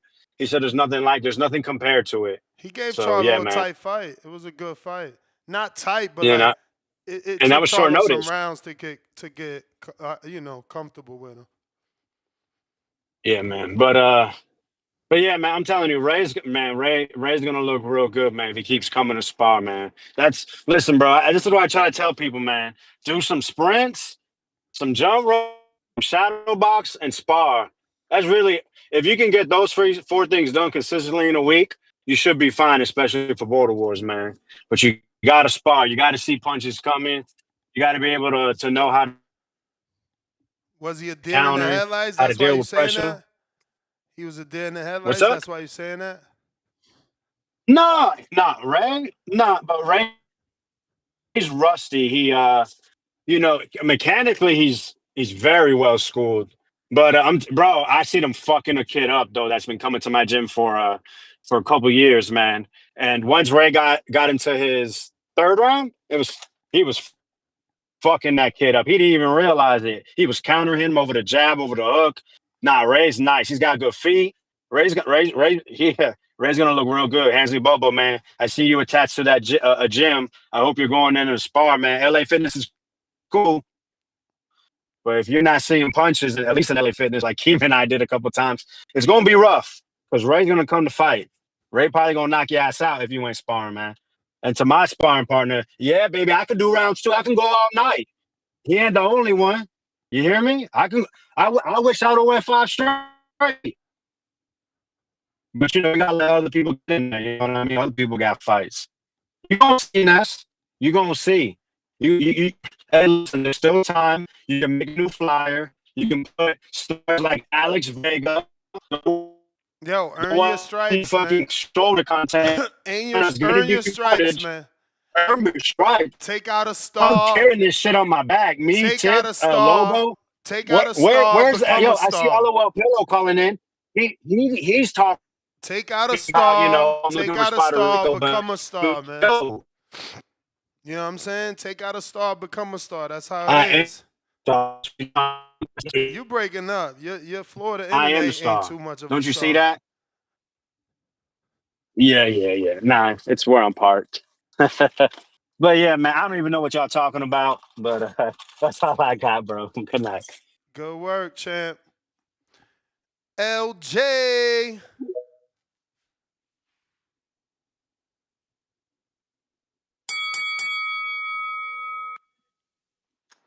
Yo. I haven't really heard a lot about the Boots and the Teo fight, like as far as the callers, as far as like who's picking who. But I might be in the minority for this, but I think this is a complete wash of a fight. I think Teofimo Lopez has absolute no chance of winning this fight. His recent form, he can't hurt anybody. Is that just me? He can't. At 40, has he hurt anybody besides Josh Taylor and Campa? And that was even at 40. He can't hurt nobody. So how is he gonna go up to 47 and hurt Boots, who's even big for the weight class himself? And skill wise, Boots is way more skilled. I'm never going to tell no one not to challenge themselves, and I respect Teo for going up and challenging himself. So that's about the only thing I respect him for.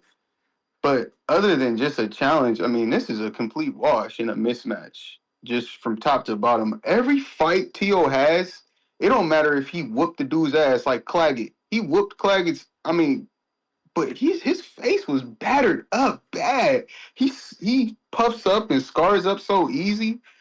He's there to be hit. How from your experience, how does the panel and everyone feel about this fight? Are they feeling like 50-50, 60-40, 70-30? What's the temperature? I mean, 60-40 sounds about right. I mean, Boots only got 2 inches of height, 5 inches and a half maybe of reach. He doesn't have the experience in elite level fighters. He hasn't moved up multiple divisions. You know. Mm-hmm. He's got the physical attributes. He's got an 88% knockout ratio. Teo only has like a 59. You don't just think skill for skill he's better? You don't think Boots is just more skilled? I don't do that eye test shit. Yo, that's a lot of y'all like that. Good. For me, I like to see how good you are versus someone good. So his first good opponent, like elite, was Stanionis. And he took pretty good care of Stanionis. Yeah, he did good. Yeah, he did good. I don't see it. I don't see Teo winning a round. I can't believe Tim Bradley came out and said that he's gonna win. That's the thing. Your man Boots stepped up to Stanionis. Teo done stepped up twice to 2 pound for pound fighters, man. And they both was current. Who? Josh Taylor? Taylor, who hadn't won a fight in like 5 years? Nah, man. I mean, it's cool to look cool, but the truth is he got a bad decision with Catterall. That's it. Appreciate the time. Gone. That was it. You know what I mean? After that, he fought Teo, but you want to say 5 years. All right. Mr. PBC. He ducking Dev Dollars, Devin the Dream Haney, man. Yo, wow. Yo. What up? Yeah, I would definitely like to see Teo step up. If he wanted it, then he should get it. If he feels like he could speak his mind, then he should fight his piece. Definitely, if that's gonna happen, and I know you guys were talking about that dude Devin. Maybe he takes the Rolly, or maybe the Ryan rematch. But I mean, if Boots isn't gonna want it, then yeah, with the Teo and Devin. But I think the dude wants to be great, and he wants to get his ass beat. And Boots has obviously only got one fight left at 147. A lot of people was picking Taylor to beat him, and I was one of them. Yeah. I mean, the dude's doing what he wants to do. I mean, did he fight at 140 though? His last fight? I'm just curious. Who? Teo?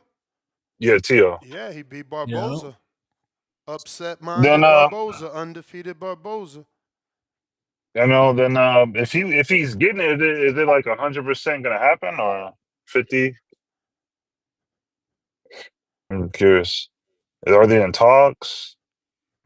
Who? Because he's moving from 140 to 147. Teo and and Boots Boots. are in negotiations, and Okay, there's perfect. rumors that Haney, Turkey Al-Sheikh sent the offer to Teo for Haney as well.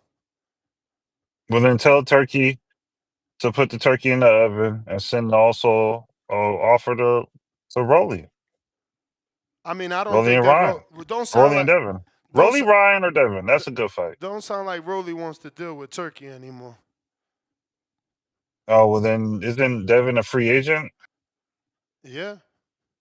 Have him come over to PBC, Rolly and Devin, or do the Ryan and Devin rematch.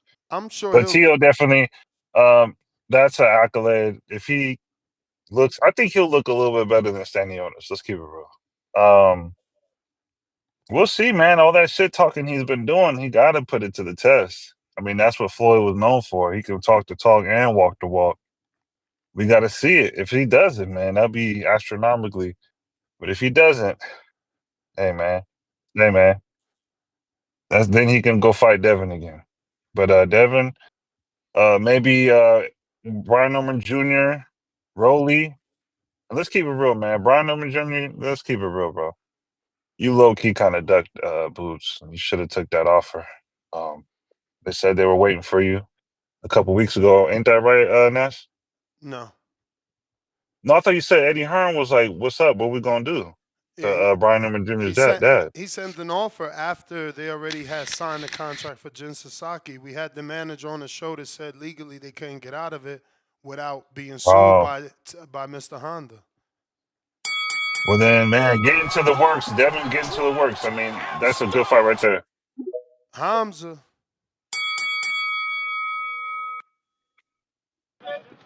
Hey, I'll say this. That this is what I was talking about earlier about these favors and all this corny. Like, a lot of people are gonna be mad at this, but this is why I'm just not.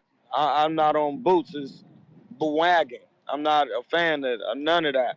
I'm not a fan of none of these guys. But we want to see you with Virgil at 54. Why are you bringing somebody to 54 that was at 35 at one point in time? That's 47. trash. He bringing Teo up to 47. Well, why do this say 54? Because if he can't get Teo, he going to 54. Oh yeah, well he don't need Teo. Once you get that, what happened to? See, this the corny shit. I'm just saying, bro. Did I say this or did he say this? He was trying to undisputed. Am I lying? Yeah, he said that. Yeah, that's corny. That's corny, bro. I ain't even trying to be the cussing on your politics got platform. in the way, though, right? Like, Brian Norman's No, busy. ain't no politics. So The did politics Barrios. is no. These are the politics. You can't You have undisputed with actual champions that's athleticism busy. with. You have actual athleticism riding with you. What happened to all this? I beat the shit out of. Excuse my language. I beat up Brian Norman and listen, bro. If I beat you up in sparring, give me that belt, and while you at it, give me them Jordans. What are we talking about, bro? If I whooped you in sparring like everybody said I did, come here. Bring that ass here, boy. Pause. No freak offs going on. No freak offs. I'm over 10,000 on the gram, by the way, in a Nasty month. freak So look, I want the Boots and Undisputed. What happened to that? That's what Spence was on. And then when Bud got the belt, then it was, well, you know what? These streets. Hey, bro, I'm not trying to hear that. That's the cap. He gonna go. Nah, he trying to go. Who he gonna fight at 54? It's real work up there. Nobody. He gonna be looking to fight nobody. He's gonna be looking to fight no one. And I don't like that. I'm not into that. That woman was so bad. Listen, California got some of the best women you ever seen, besides Africa. California love. And New York. I would never. And Florida also. But yeah, bro, I'm not jacking that, as they say, pause, man. Boots got to stop this clown work. I thought Brian Norman was easy work and all it is. And then my man Nestor came on here and said, you get paid all this step aside money and all of this when Norman was asking for the same money. Hey, man, hang up on me right now, because this is the clown work that they be vouching for. Hang up on me. Hang up the phone. Hang it up. Get me out of here. Snap him up. Get him out of boxing. Try lostly. Try losser.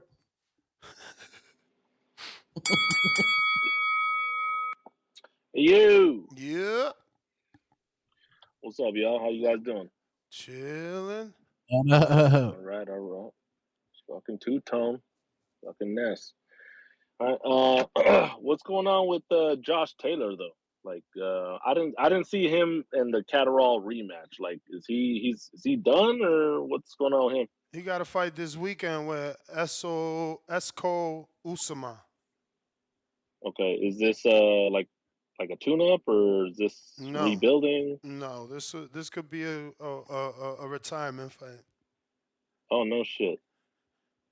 Yeah, so who do you think, Esoman is undefeated. I'm pretty sure he's up and coming. You know, I'm sure he thinks it's his time. I feel like Josh Taylor and Regis Prograis, they beat the fuck out of each other so much in that fight in the World Boxing Super Series, the final. I think they gave the best of each other right there. I think that was it.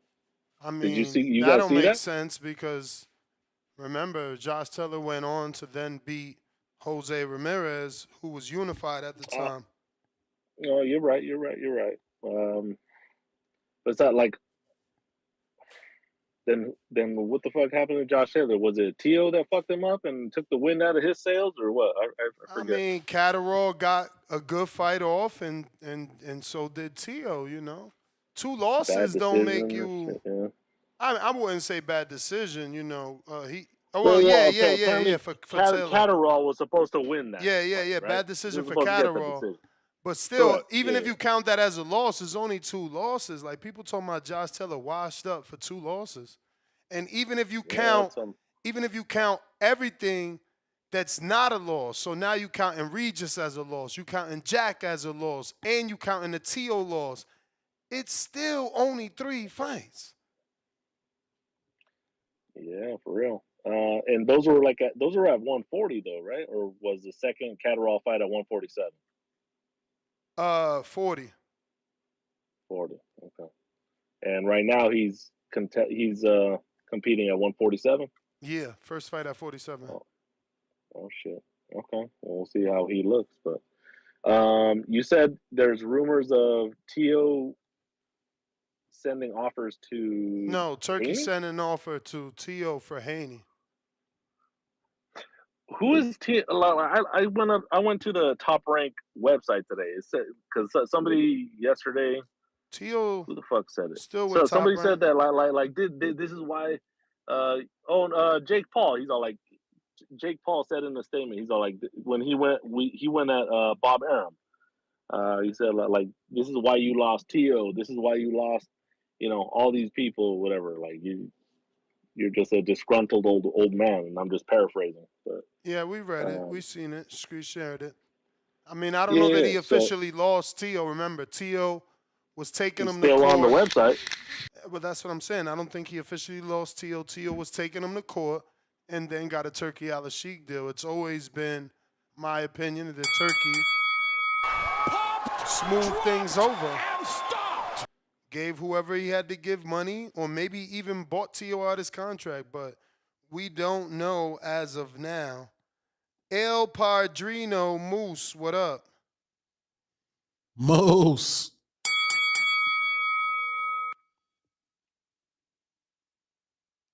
Moose. Moose. Pillow.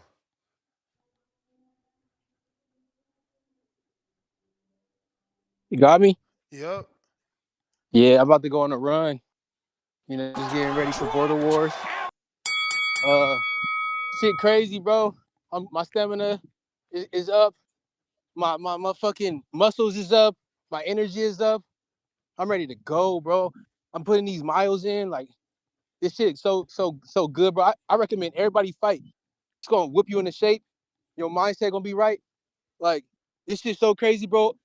I'm like, knowing that I gotta fight, I'm on edge. Like, any nigga that I walk into a Walmart and I'm ready to go. You know what I'm saying? Like, damn, you on some I gotta cliff keep the shit. energy in. I gotta keep the energy in because like I'm like it be having me on my edge. Like, you know what I'm saying? Now I see what fighters go through. That's why they be mad and shit. Be emotional because they be on edge. You know, you about to fight, you about to fuck a nigga up. So you might be a little hype. You might be a little hostile. You know. But yeah. But as far as this shit go, man, fuck Teo. You know, all the way up, all the way down. Fuck that nigga, man. There ain't no reason for Boost to fight him. Why you gonna just give him clout, give him free? Let him keep talking, let him rock by himself. He ain't making no noise until he brings up black this, black that, black this. Let his ass sit there and keep talking black this, black that till his ass runs out of words, man. Let his ass sit there. If Boots, you got fights, you got Brian Norman, you got the winner of Barrios, Pac-Man. Wait on that, bro. If you wait on the winner of that, you could take your career to the next level. And if you really want to be a boss, go fuck with my favorite fighter right now, who when I hit the punching bag, when I work on my skills, who I try to be like is Virgil Ortiz. So you wanna get some work, go to Virgil Ortiz and get that fight in with him. I'd rather have Virgil Ortiz get that clout and get that recognition as a real ass dude, not no fake ass racist ass bitch. So man, fuck all that Teo shit. I don't even know why he's on the topic. Fuck that dude, man. Fuck that dude all the way up and all the way down, man. I'm out. All right. Damn. He on fight That was mode, personal. man. He on fight mode. That was personal, man. That's why we need Devin Haney to defend the culture and put hands and feet on Teofimo Lopez, man. Big fight. We got Yo, stock chasers. yo, Nuts, two-tone. Y'all hear me? Yep. Yes, Yeah, sir. yo, my bad, man. I think my headphones was tweaking earlier. So I sound good or I sound shaky? You sound fine. I bet. Yo, listen, I have a question for the both of y'all real quick. This gotta do with Boots, 147, and then what we looking like at 154. So do you guys think that Boots, because listen, when he was fighting Stanionis, I think I remember Two-Tone was looking at it as well. Was Boots not looking crazy Skeletor drained, or I'm tripping?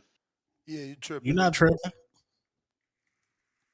Yeah. So you know what there's a chance that he probably knows that he can't continue to make 147, and he can't wait for Brian Norman Jr. to do his thing and wait all that time to undispute.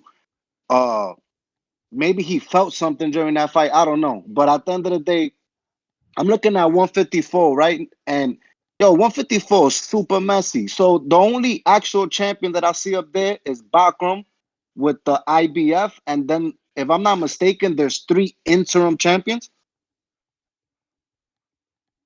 Is there? I don't know.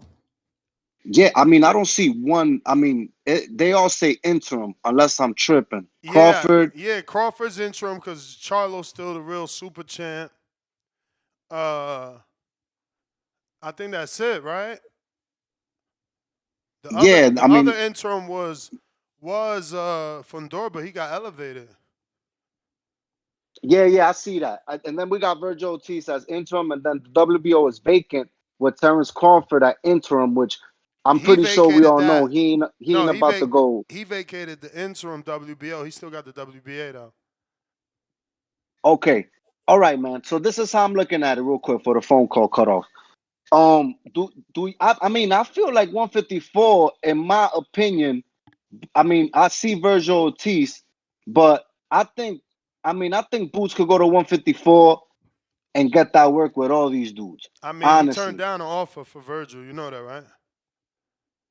I understand that he did, because I think at that point he was looking at 147 to undispute. But he looked drained. Like I just, maybe he's at a point where he can't continue to make that weight. Something behind the scenes that we don't know. Nah, for sure. Cause I remember us talking about a Yeah. picture that from like a Wednesday, and it wasn't even weighing, and he was looking crazy. Yeah, that's a fact. And one more question: Devin could demand the fight with Barrios after this Pacquiao thing. Yeah.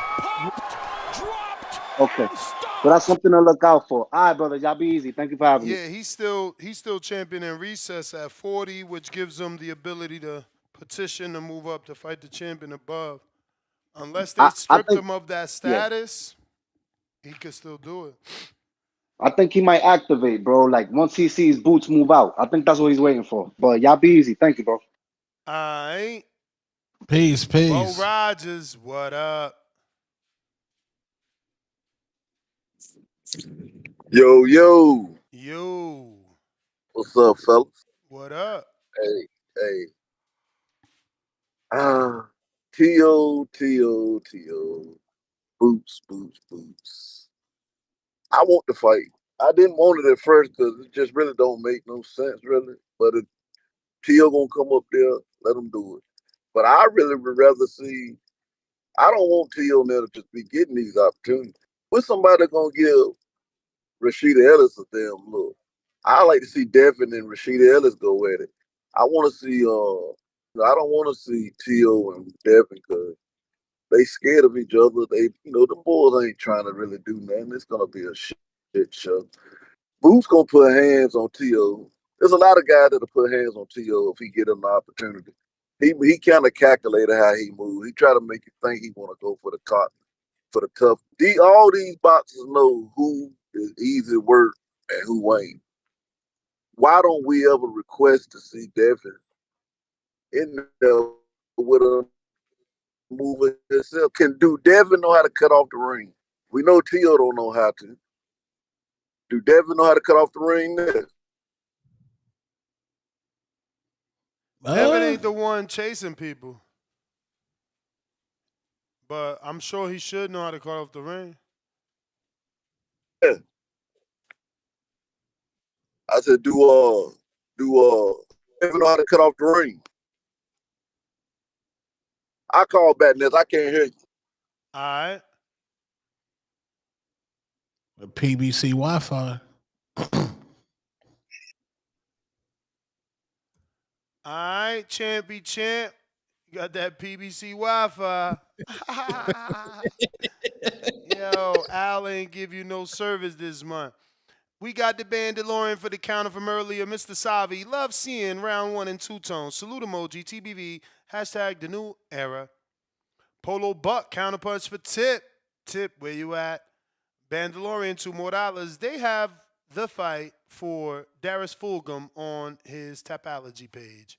That's crazy. Tapology doing better than BoxRec. They nasty ever since that shit with the WBA, man. KO punchers, welcome to the prospect level. They need to step their game up, though. Like, not having that fight and it's 10 days out, making me look bad like that, that's crazy.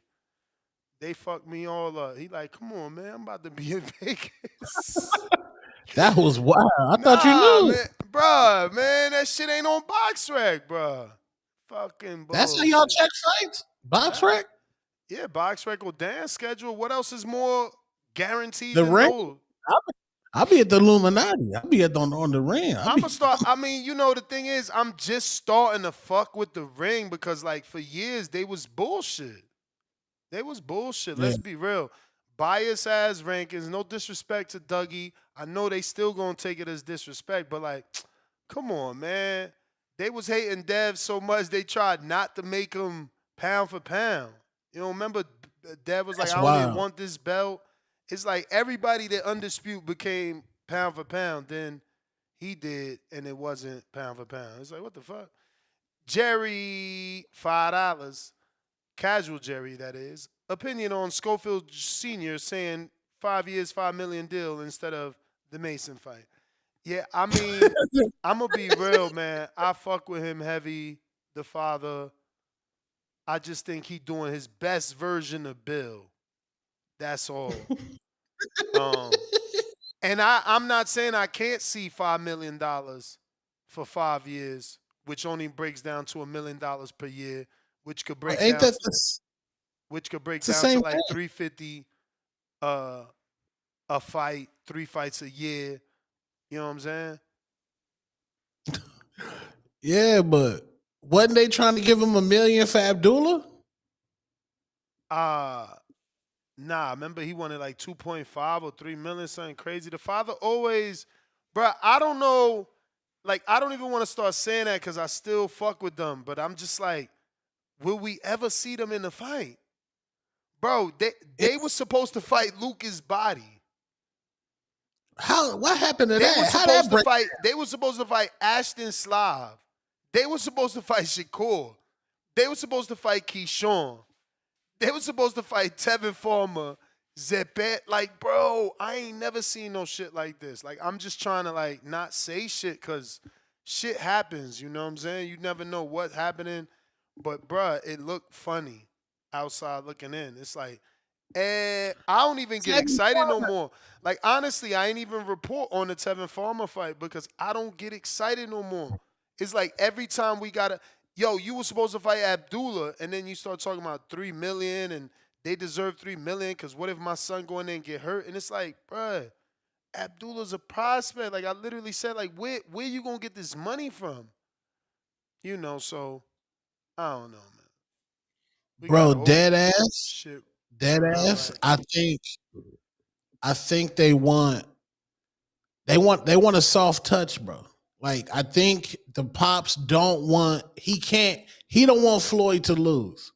So Pops is trying to get a soft touch for the most money that he can get. Shout out That's my opinion. DB3 got that visit from the GOAT at Top Rank. Oh yeah, big TPE. He went to see him at Top Rank. That's love right there. That ain't like, oh, I'm chilling with you at my gym. That's like me taking my, Keyshawn over there. Let me go check him out. Floyd out here looking little as hell these days. Damn. Yeah, that's dope.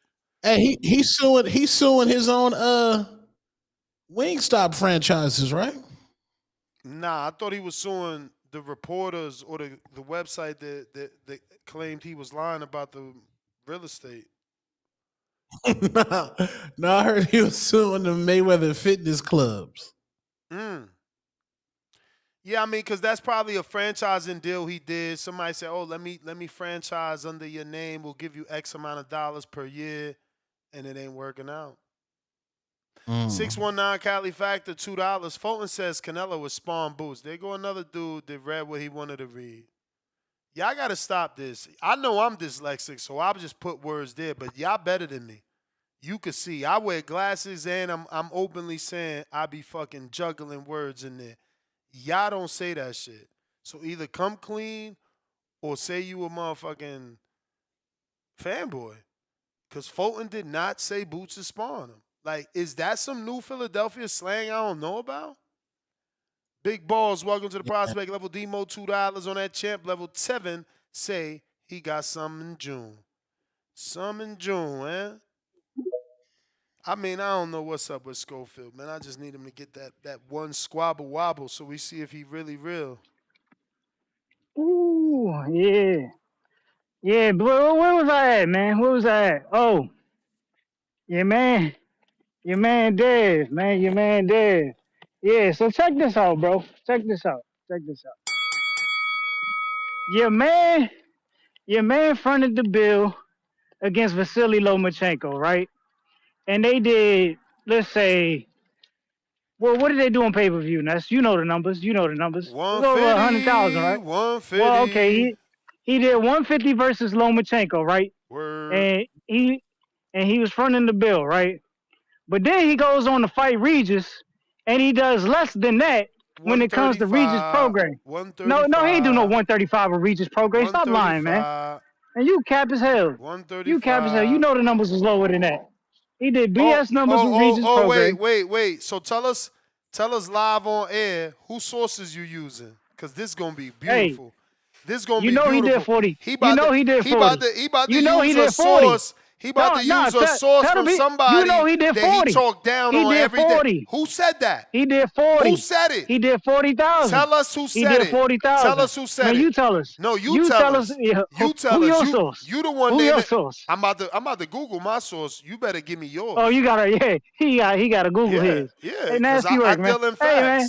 Tell the truth, man. Your man did 40,000 when he fought Regis Prograis. He did less. Once again, fronting the bill, but this time he was the head superstar. It wasn't Lomachenko. Crazy. It wasn't another big name. When Tip He ain't have another defending big name to Tank, help him out. when Tip He ain't have defending another Tank, big. he don't got the nerve to talk about certain people reports. Now he want to bring up certain people reports. Hey man.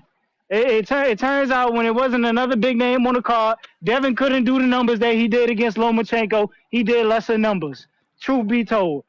And when Teofimo fought Lomachenko, they did over 1 million some views. One of the highest rated fights on ESPN, man. Respectfully, bro. Respectfully. Teofimo, you can run me for one. Teofimo is the B-side you need to sell a fight. Teofimo ain't gonna be no B-side to no Devin Haney, who can barely front the bill. That Teofimo's not gonna do that, especially when Devin don't even have a title. Like why would Teofimo do that to himself? Devin ain't got nothing to offer. He vacated his belt. So why would Teofimo even bother with Devin Haney? It's a waste of time. That's why Teofimo's targeting Boots.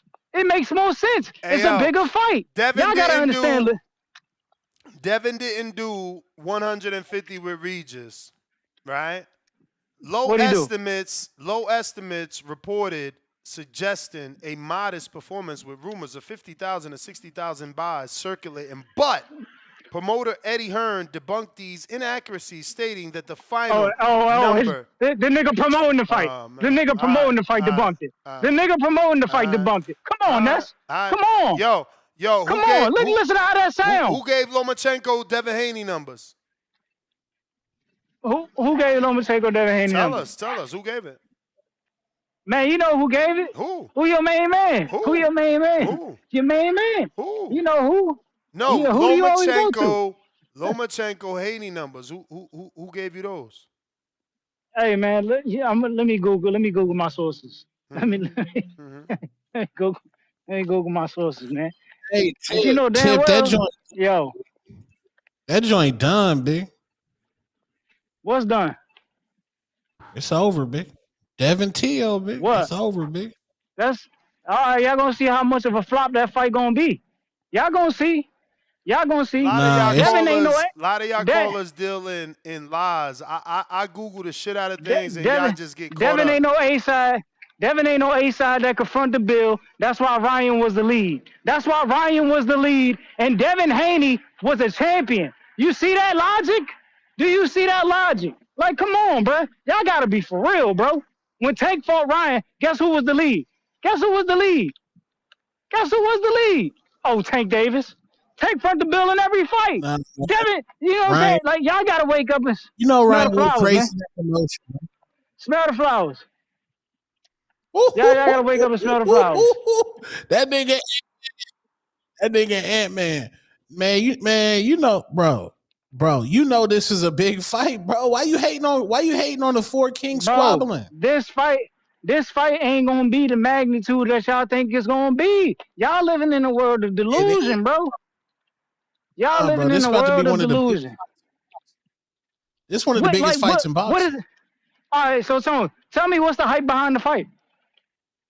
The hype behind the fight is that Teo has criminally been ducked $5 Devin the Dream Haney for multiple years. Teo is a corny racist, and Dev Dollars is going to cook this nigga for the culture.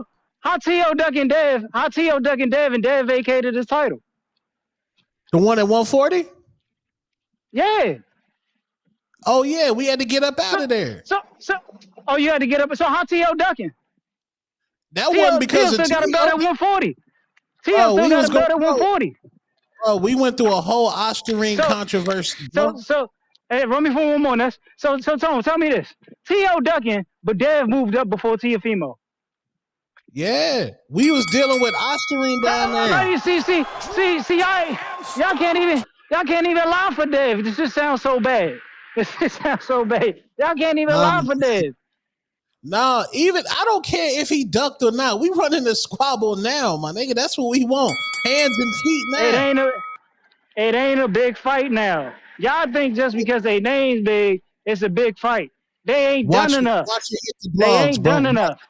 They ain't even done enough at one. They ain't done enough at 147 for this to even be a big fight. Bro, They watch haven't. this. What? Bro. Tell me. Who's the pay-per-view star over there? Where? Who's fronting the bill in this fight? Who's fronting the bill in this fight? Oh, that man from Saudi Arabia, Turkey Al-Sheikh. Turkey Man, take Turkey out. Oh, so Turkey got to front the bill because neither one of them can sell. Okay. Y'all just proving my point even more every time we go into this. Turkey got to front the bill because neither one of them can sell. Like, come on, man. Hey, there's only two niggas. There's only two niggas in America that's selling fights like that. That name's Saul Canelo Alvarez and Gervonta Tank Davis, man. You got to stop acting like. Well, maybe if these other dudes do, which I tell Tank to do so much, you know what I'm saying? They will be cash cows in this sport. But it's too bad they asking for, you know what I'm saying, more than what they're worth. And, you know, they don't want to fight each other. That's the truth be told. Y'all ask Tank to fight everybody, but when it comes to these dudes, y'all don't even consider putting them in the same conversation. Wait. Y'all don't even talk about. Y'all don't even. What dudes? Hold on. Rambling Y'all don't even talk about how these fighters want so much money, and that's why they're not fighting each other. Because they're asking for too much. Y'all know why the fight's not happening. And then we gotta wait on Turkey Al-Sheikh. We gotta wait on dudes like Turkey Al-Sheikh. Nasty, man. Tank only fought one of the four kings. Devin about to fight too. Oh man, why do you think Devin versus Tank ain't happening? Why do you think Shakur versus Tank ain't happening? Because they're asking for more than what they're worth. Tank like, what do y'all not see about this? Tank duck Devin, bro. He fighting Jake Paul at 190.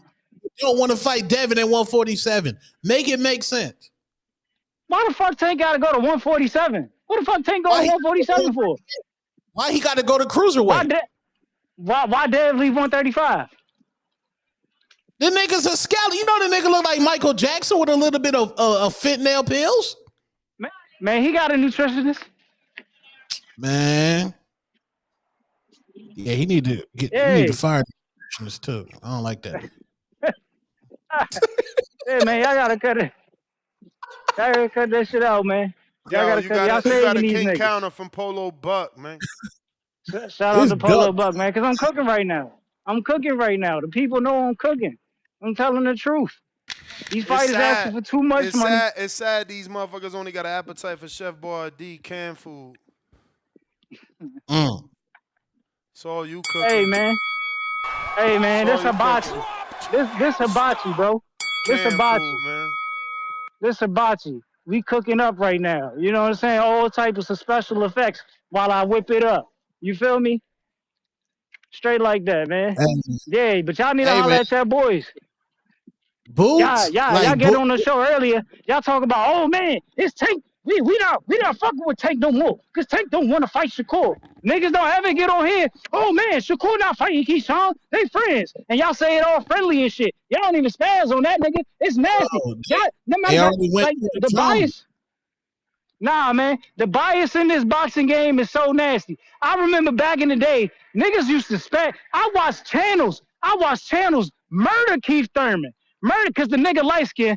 And I murder Keith Thurman. And talk about, oh man, Keith Thurman holding the division up. Y'all not even talking about how Shakur just holding the division up, not wanting to fight the other champions. Oh, one of them because he's his friend. Y'all not even talking about how Terrence Crawford holding the division up. You know what I'm saying? Moving up 2 weight classes. You know what I'm saying? Not even defending his title. The fuck he still got the title for? It's the same bullshit he did at 147. But y'all niggas don't want to talk about this shit. It takes for me to get on the phone lines and bring this shit up. It is of all you buyers hypocrites. For all you guys, I watched this shit over the years. Y'all mad because I talk about y'all favorite fighters the way I do and how y'all slander other fighters. I just put it back on y'all.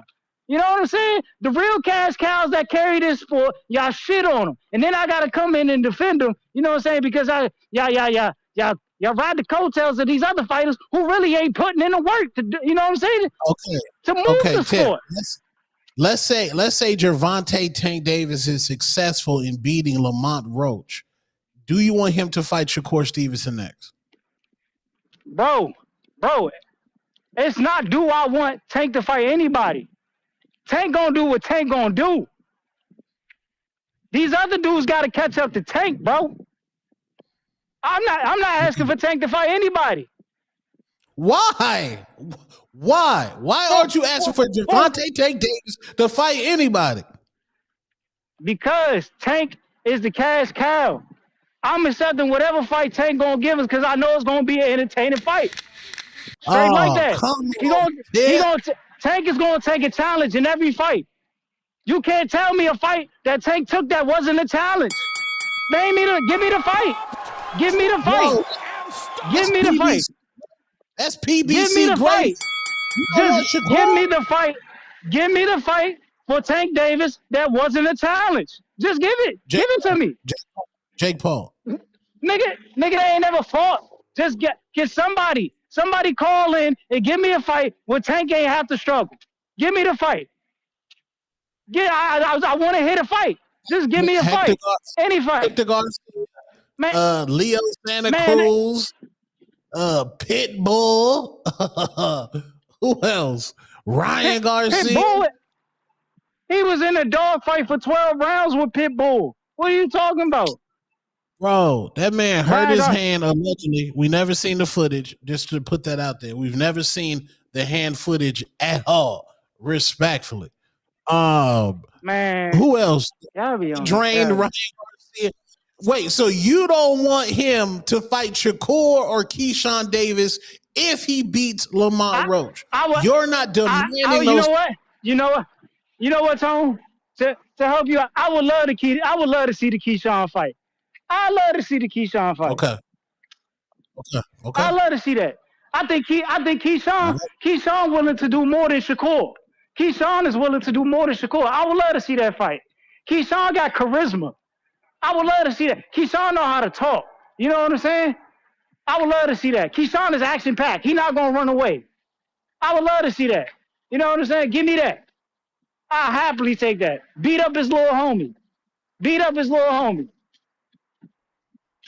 Either one of those two. But y'all you basically saying, Shakur gonna outbox him. That's what y'all saying. Man, I don't want to hear that Shakur gonna outbox him shit. Shakur ain't outboxing nothing, man. Shakur, he ain't even outboxed De Los Santos. Come on, bro. Y'all gotta be for real. He got gifted to win against De Los Santos. De Los Santos just said that Shakur is elite and Keyshawn just got power. He ain't even been in the ring with Keyshawn yet to determine that. Man, why don't you want to dust off that easy work then? That's easy work. Dust off Shakur. It is easy work. But niggas gotta build themselves up, bro. You just expect us to give a nigga a fight without putting in any work. The nigga ain't, bro. He ain't faced nobody on the level of Tank. And then when niggas call him out who really want to fight, the nigga act like he don't want to fight him. Come on, bro. He always making excuses. He'll throw the next nigga on somebody that's calling him out. Like that's what Shakur does, bro. And y'all don't say shit about that. Look at Oshaki Foster. He trying to throw Raymond Ford. Why he trying to throw Raymond Ford on Oshaki Foster? Williams and Pettis better than Frank Martin. Man, it's over. Williams are better than Frank Martin. Williams are better. Don't even have a win better than Frank Martin. Oh, because you on Michelle Ali? Undefeated contender that had good wins himself. I mean, what is Zepeda's biggest win? Tevin Farmer twice. There you go. You know what I'm saying? And Zepeda smoke Frank Martin. Tell him do that fight. Remember, Frank ran down on him and asked for that fight. They the one went the other way. And Frank Frank a southpaw? Or is he orthodox? I don't know. Is he orthodox? But that was probably Oscar De La Hoya Oscar put his fighters in a protection program. Like he got a protection program similar to Floyd when Floyd was promoting. But Shakur, like Tank ain't fought nobody like Zepeda. Who he fought like Zepeda? Leo. Exactly like Zepeda, just less power. You can suck your teeth all you want. It's exactly like Zepeda, less power. I mean, exactly like Zepeda, in my opinion. Which one got less power? Leo got less power than Zepeda. I got Casual Jerry $2. When did Bill sign Two-Tone to DHP? I don't know. What? I don't know. I'm not gonna be at the where's that the steakhouse with my nigga Ringwalk. I ain't gonna be there. Hey man, Ringwalk got a job. He like jokes on ya. Ringwalk worked for Danny. He in Miami right now. Jokes on ya, bruh. You know what I'm saying? Like, I'm not saying that's a position I want because obviously this is my passion. But as a dude that was working in boxing, like, that's not a bad job. I mean, he worked for Alicia and now he working for Dev. Don't sound bad. Joshua I'm Grisham. Go ahead, champ. I might need to follow in them Danny footsteps, man. I'll take his last job for sure. Word. I'll take that last job. Joshua Grisham, Ness, and Tone. Why, when it comes to Dev, they always talking about numbers? I mean, Bill had the best saying ever. They say everything except let's fight. Everything. Do this, do that. He ain't do this or that. It's never let's fight. Jerry, $2. Tank fans may be the worst in all of sports. Damn. Stock chasers, $2. Weight drained. Hydration clause, Ryan. Lord Mac and Cheese, the dream. $5. Tip out here sounding like somebody, auntie. Put some bass in your voice. That ish hurting my ears. Pristine Sports Network, $2. Tanker, duck emoji. His fans are duck emoji. They shook of Shakur. 3 faces with tears of joy. Bandalorian counter, casual Jerry, $5. Fans protecting their fighters is the same reason the fighters don't fight their contemporaries or higher competition. Nasty sport.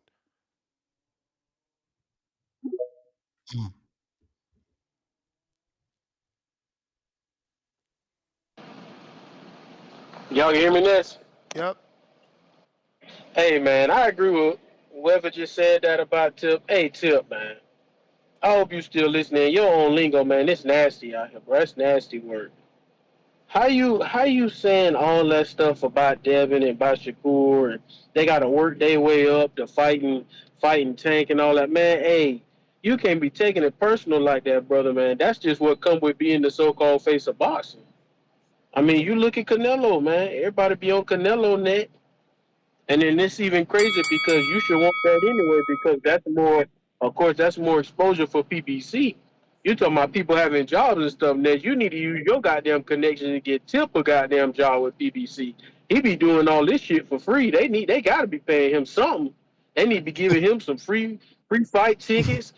You stay out there, Tone, hook that man up with Jesus Ramos or something. This shit is crazy doing this shit for free.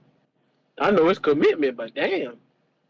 And Tip too, since you so heavy on that no friends in boxing and like Tony and be saying Call of Duty buddies and stuff thing, because it's crazy how it only became a big deal once Shakur and Keyshawn wanted to fight Tank, that all of a sudden now they got to fight each other. So if it's no friends in boxing, why we don't tell Teo to fight Rolly, who is supposed to be his brother and all that stuff? Why we don't tell him to fight Rolly, and if he beat him, he get that WBA regular belt, and then he could be Boots mandatory.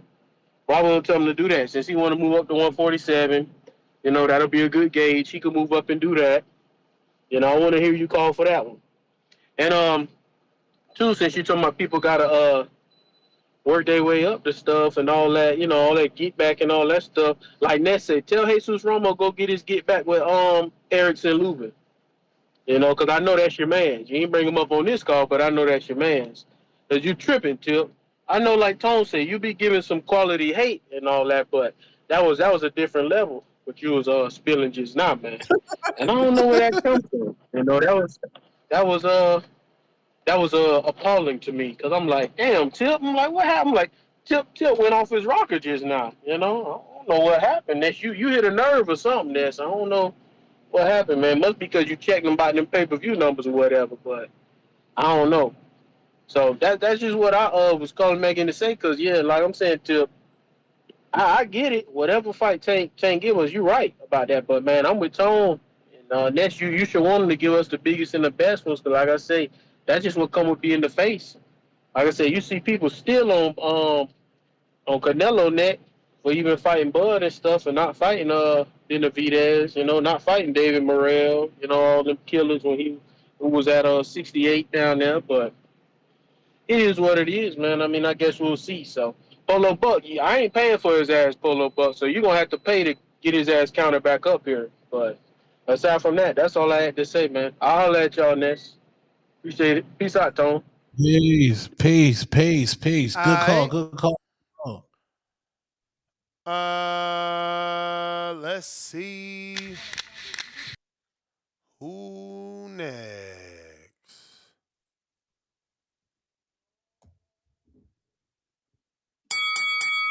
Popped, dropped, and stopped.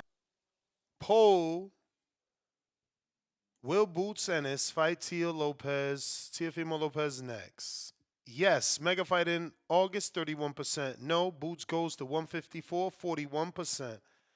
28% says, let's see if Teo steps up. Let me check on the community page before we wrap up. Last call for callers. You're trying to call in. Now is the time. And on the community page, same question. 38% believe yes, mega fight in August. 28% believe no, Boots goes to 54. 33% believes let's see Teo step up. If Teo steps up. Let's see if Teo steps up. Last call for callers. Nes GTO, Instagram, and Twitter. I'm right back at it tomorrow morning, 6 a.m. Pacific Standard Time, 9 a.m. Eastern. We pushed Shurretta Metcalf back till tomorrow because she pushed me back, right? She was supposed to be on 7:30 Eastern, 4:30 Pacific. She got tied up, so she tried to jump on when I had Darius. I'm like, let's just do the morning so you get your own slot. So we pushed her to tomorrow morning. Remember, she's going to be on Netflix in about 2 months or less. So it gives you more time to drop some questions for her. That being said, that's GTO, Instagram, and Twitter. Arrivederci. Peace. Peace. Peace.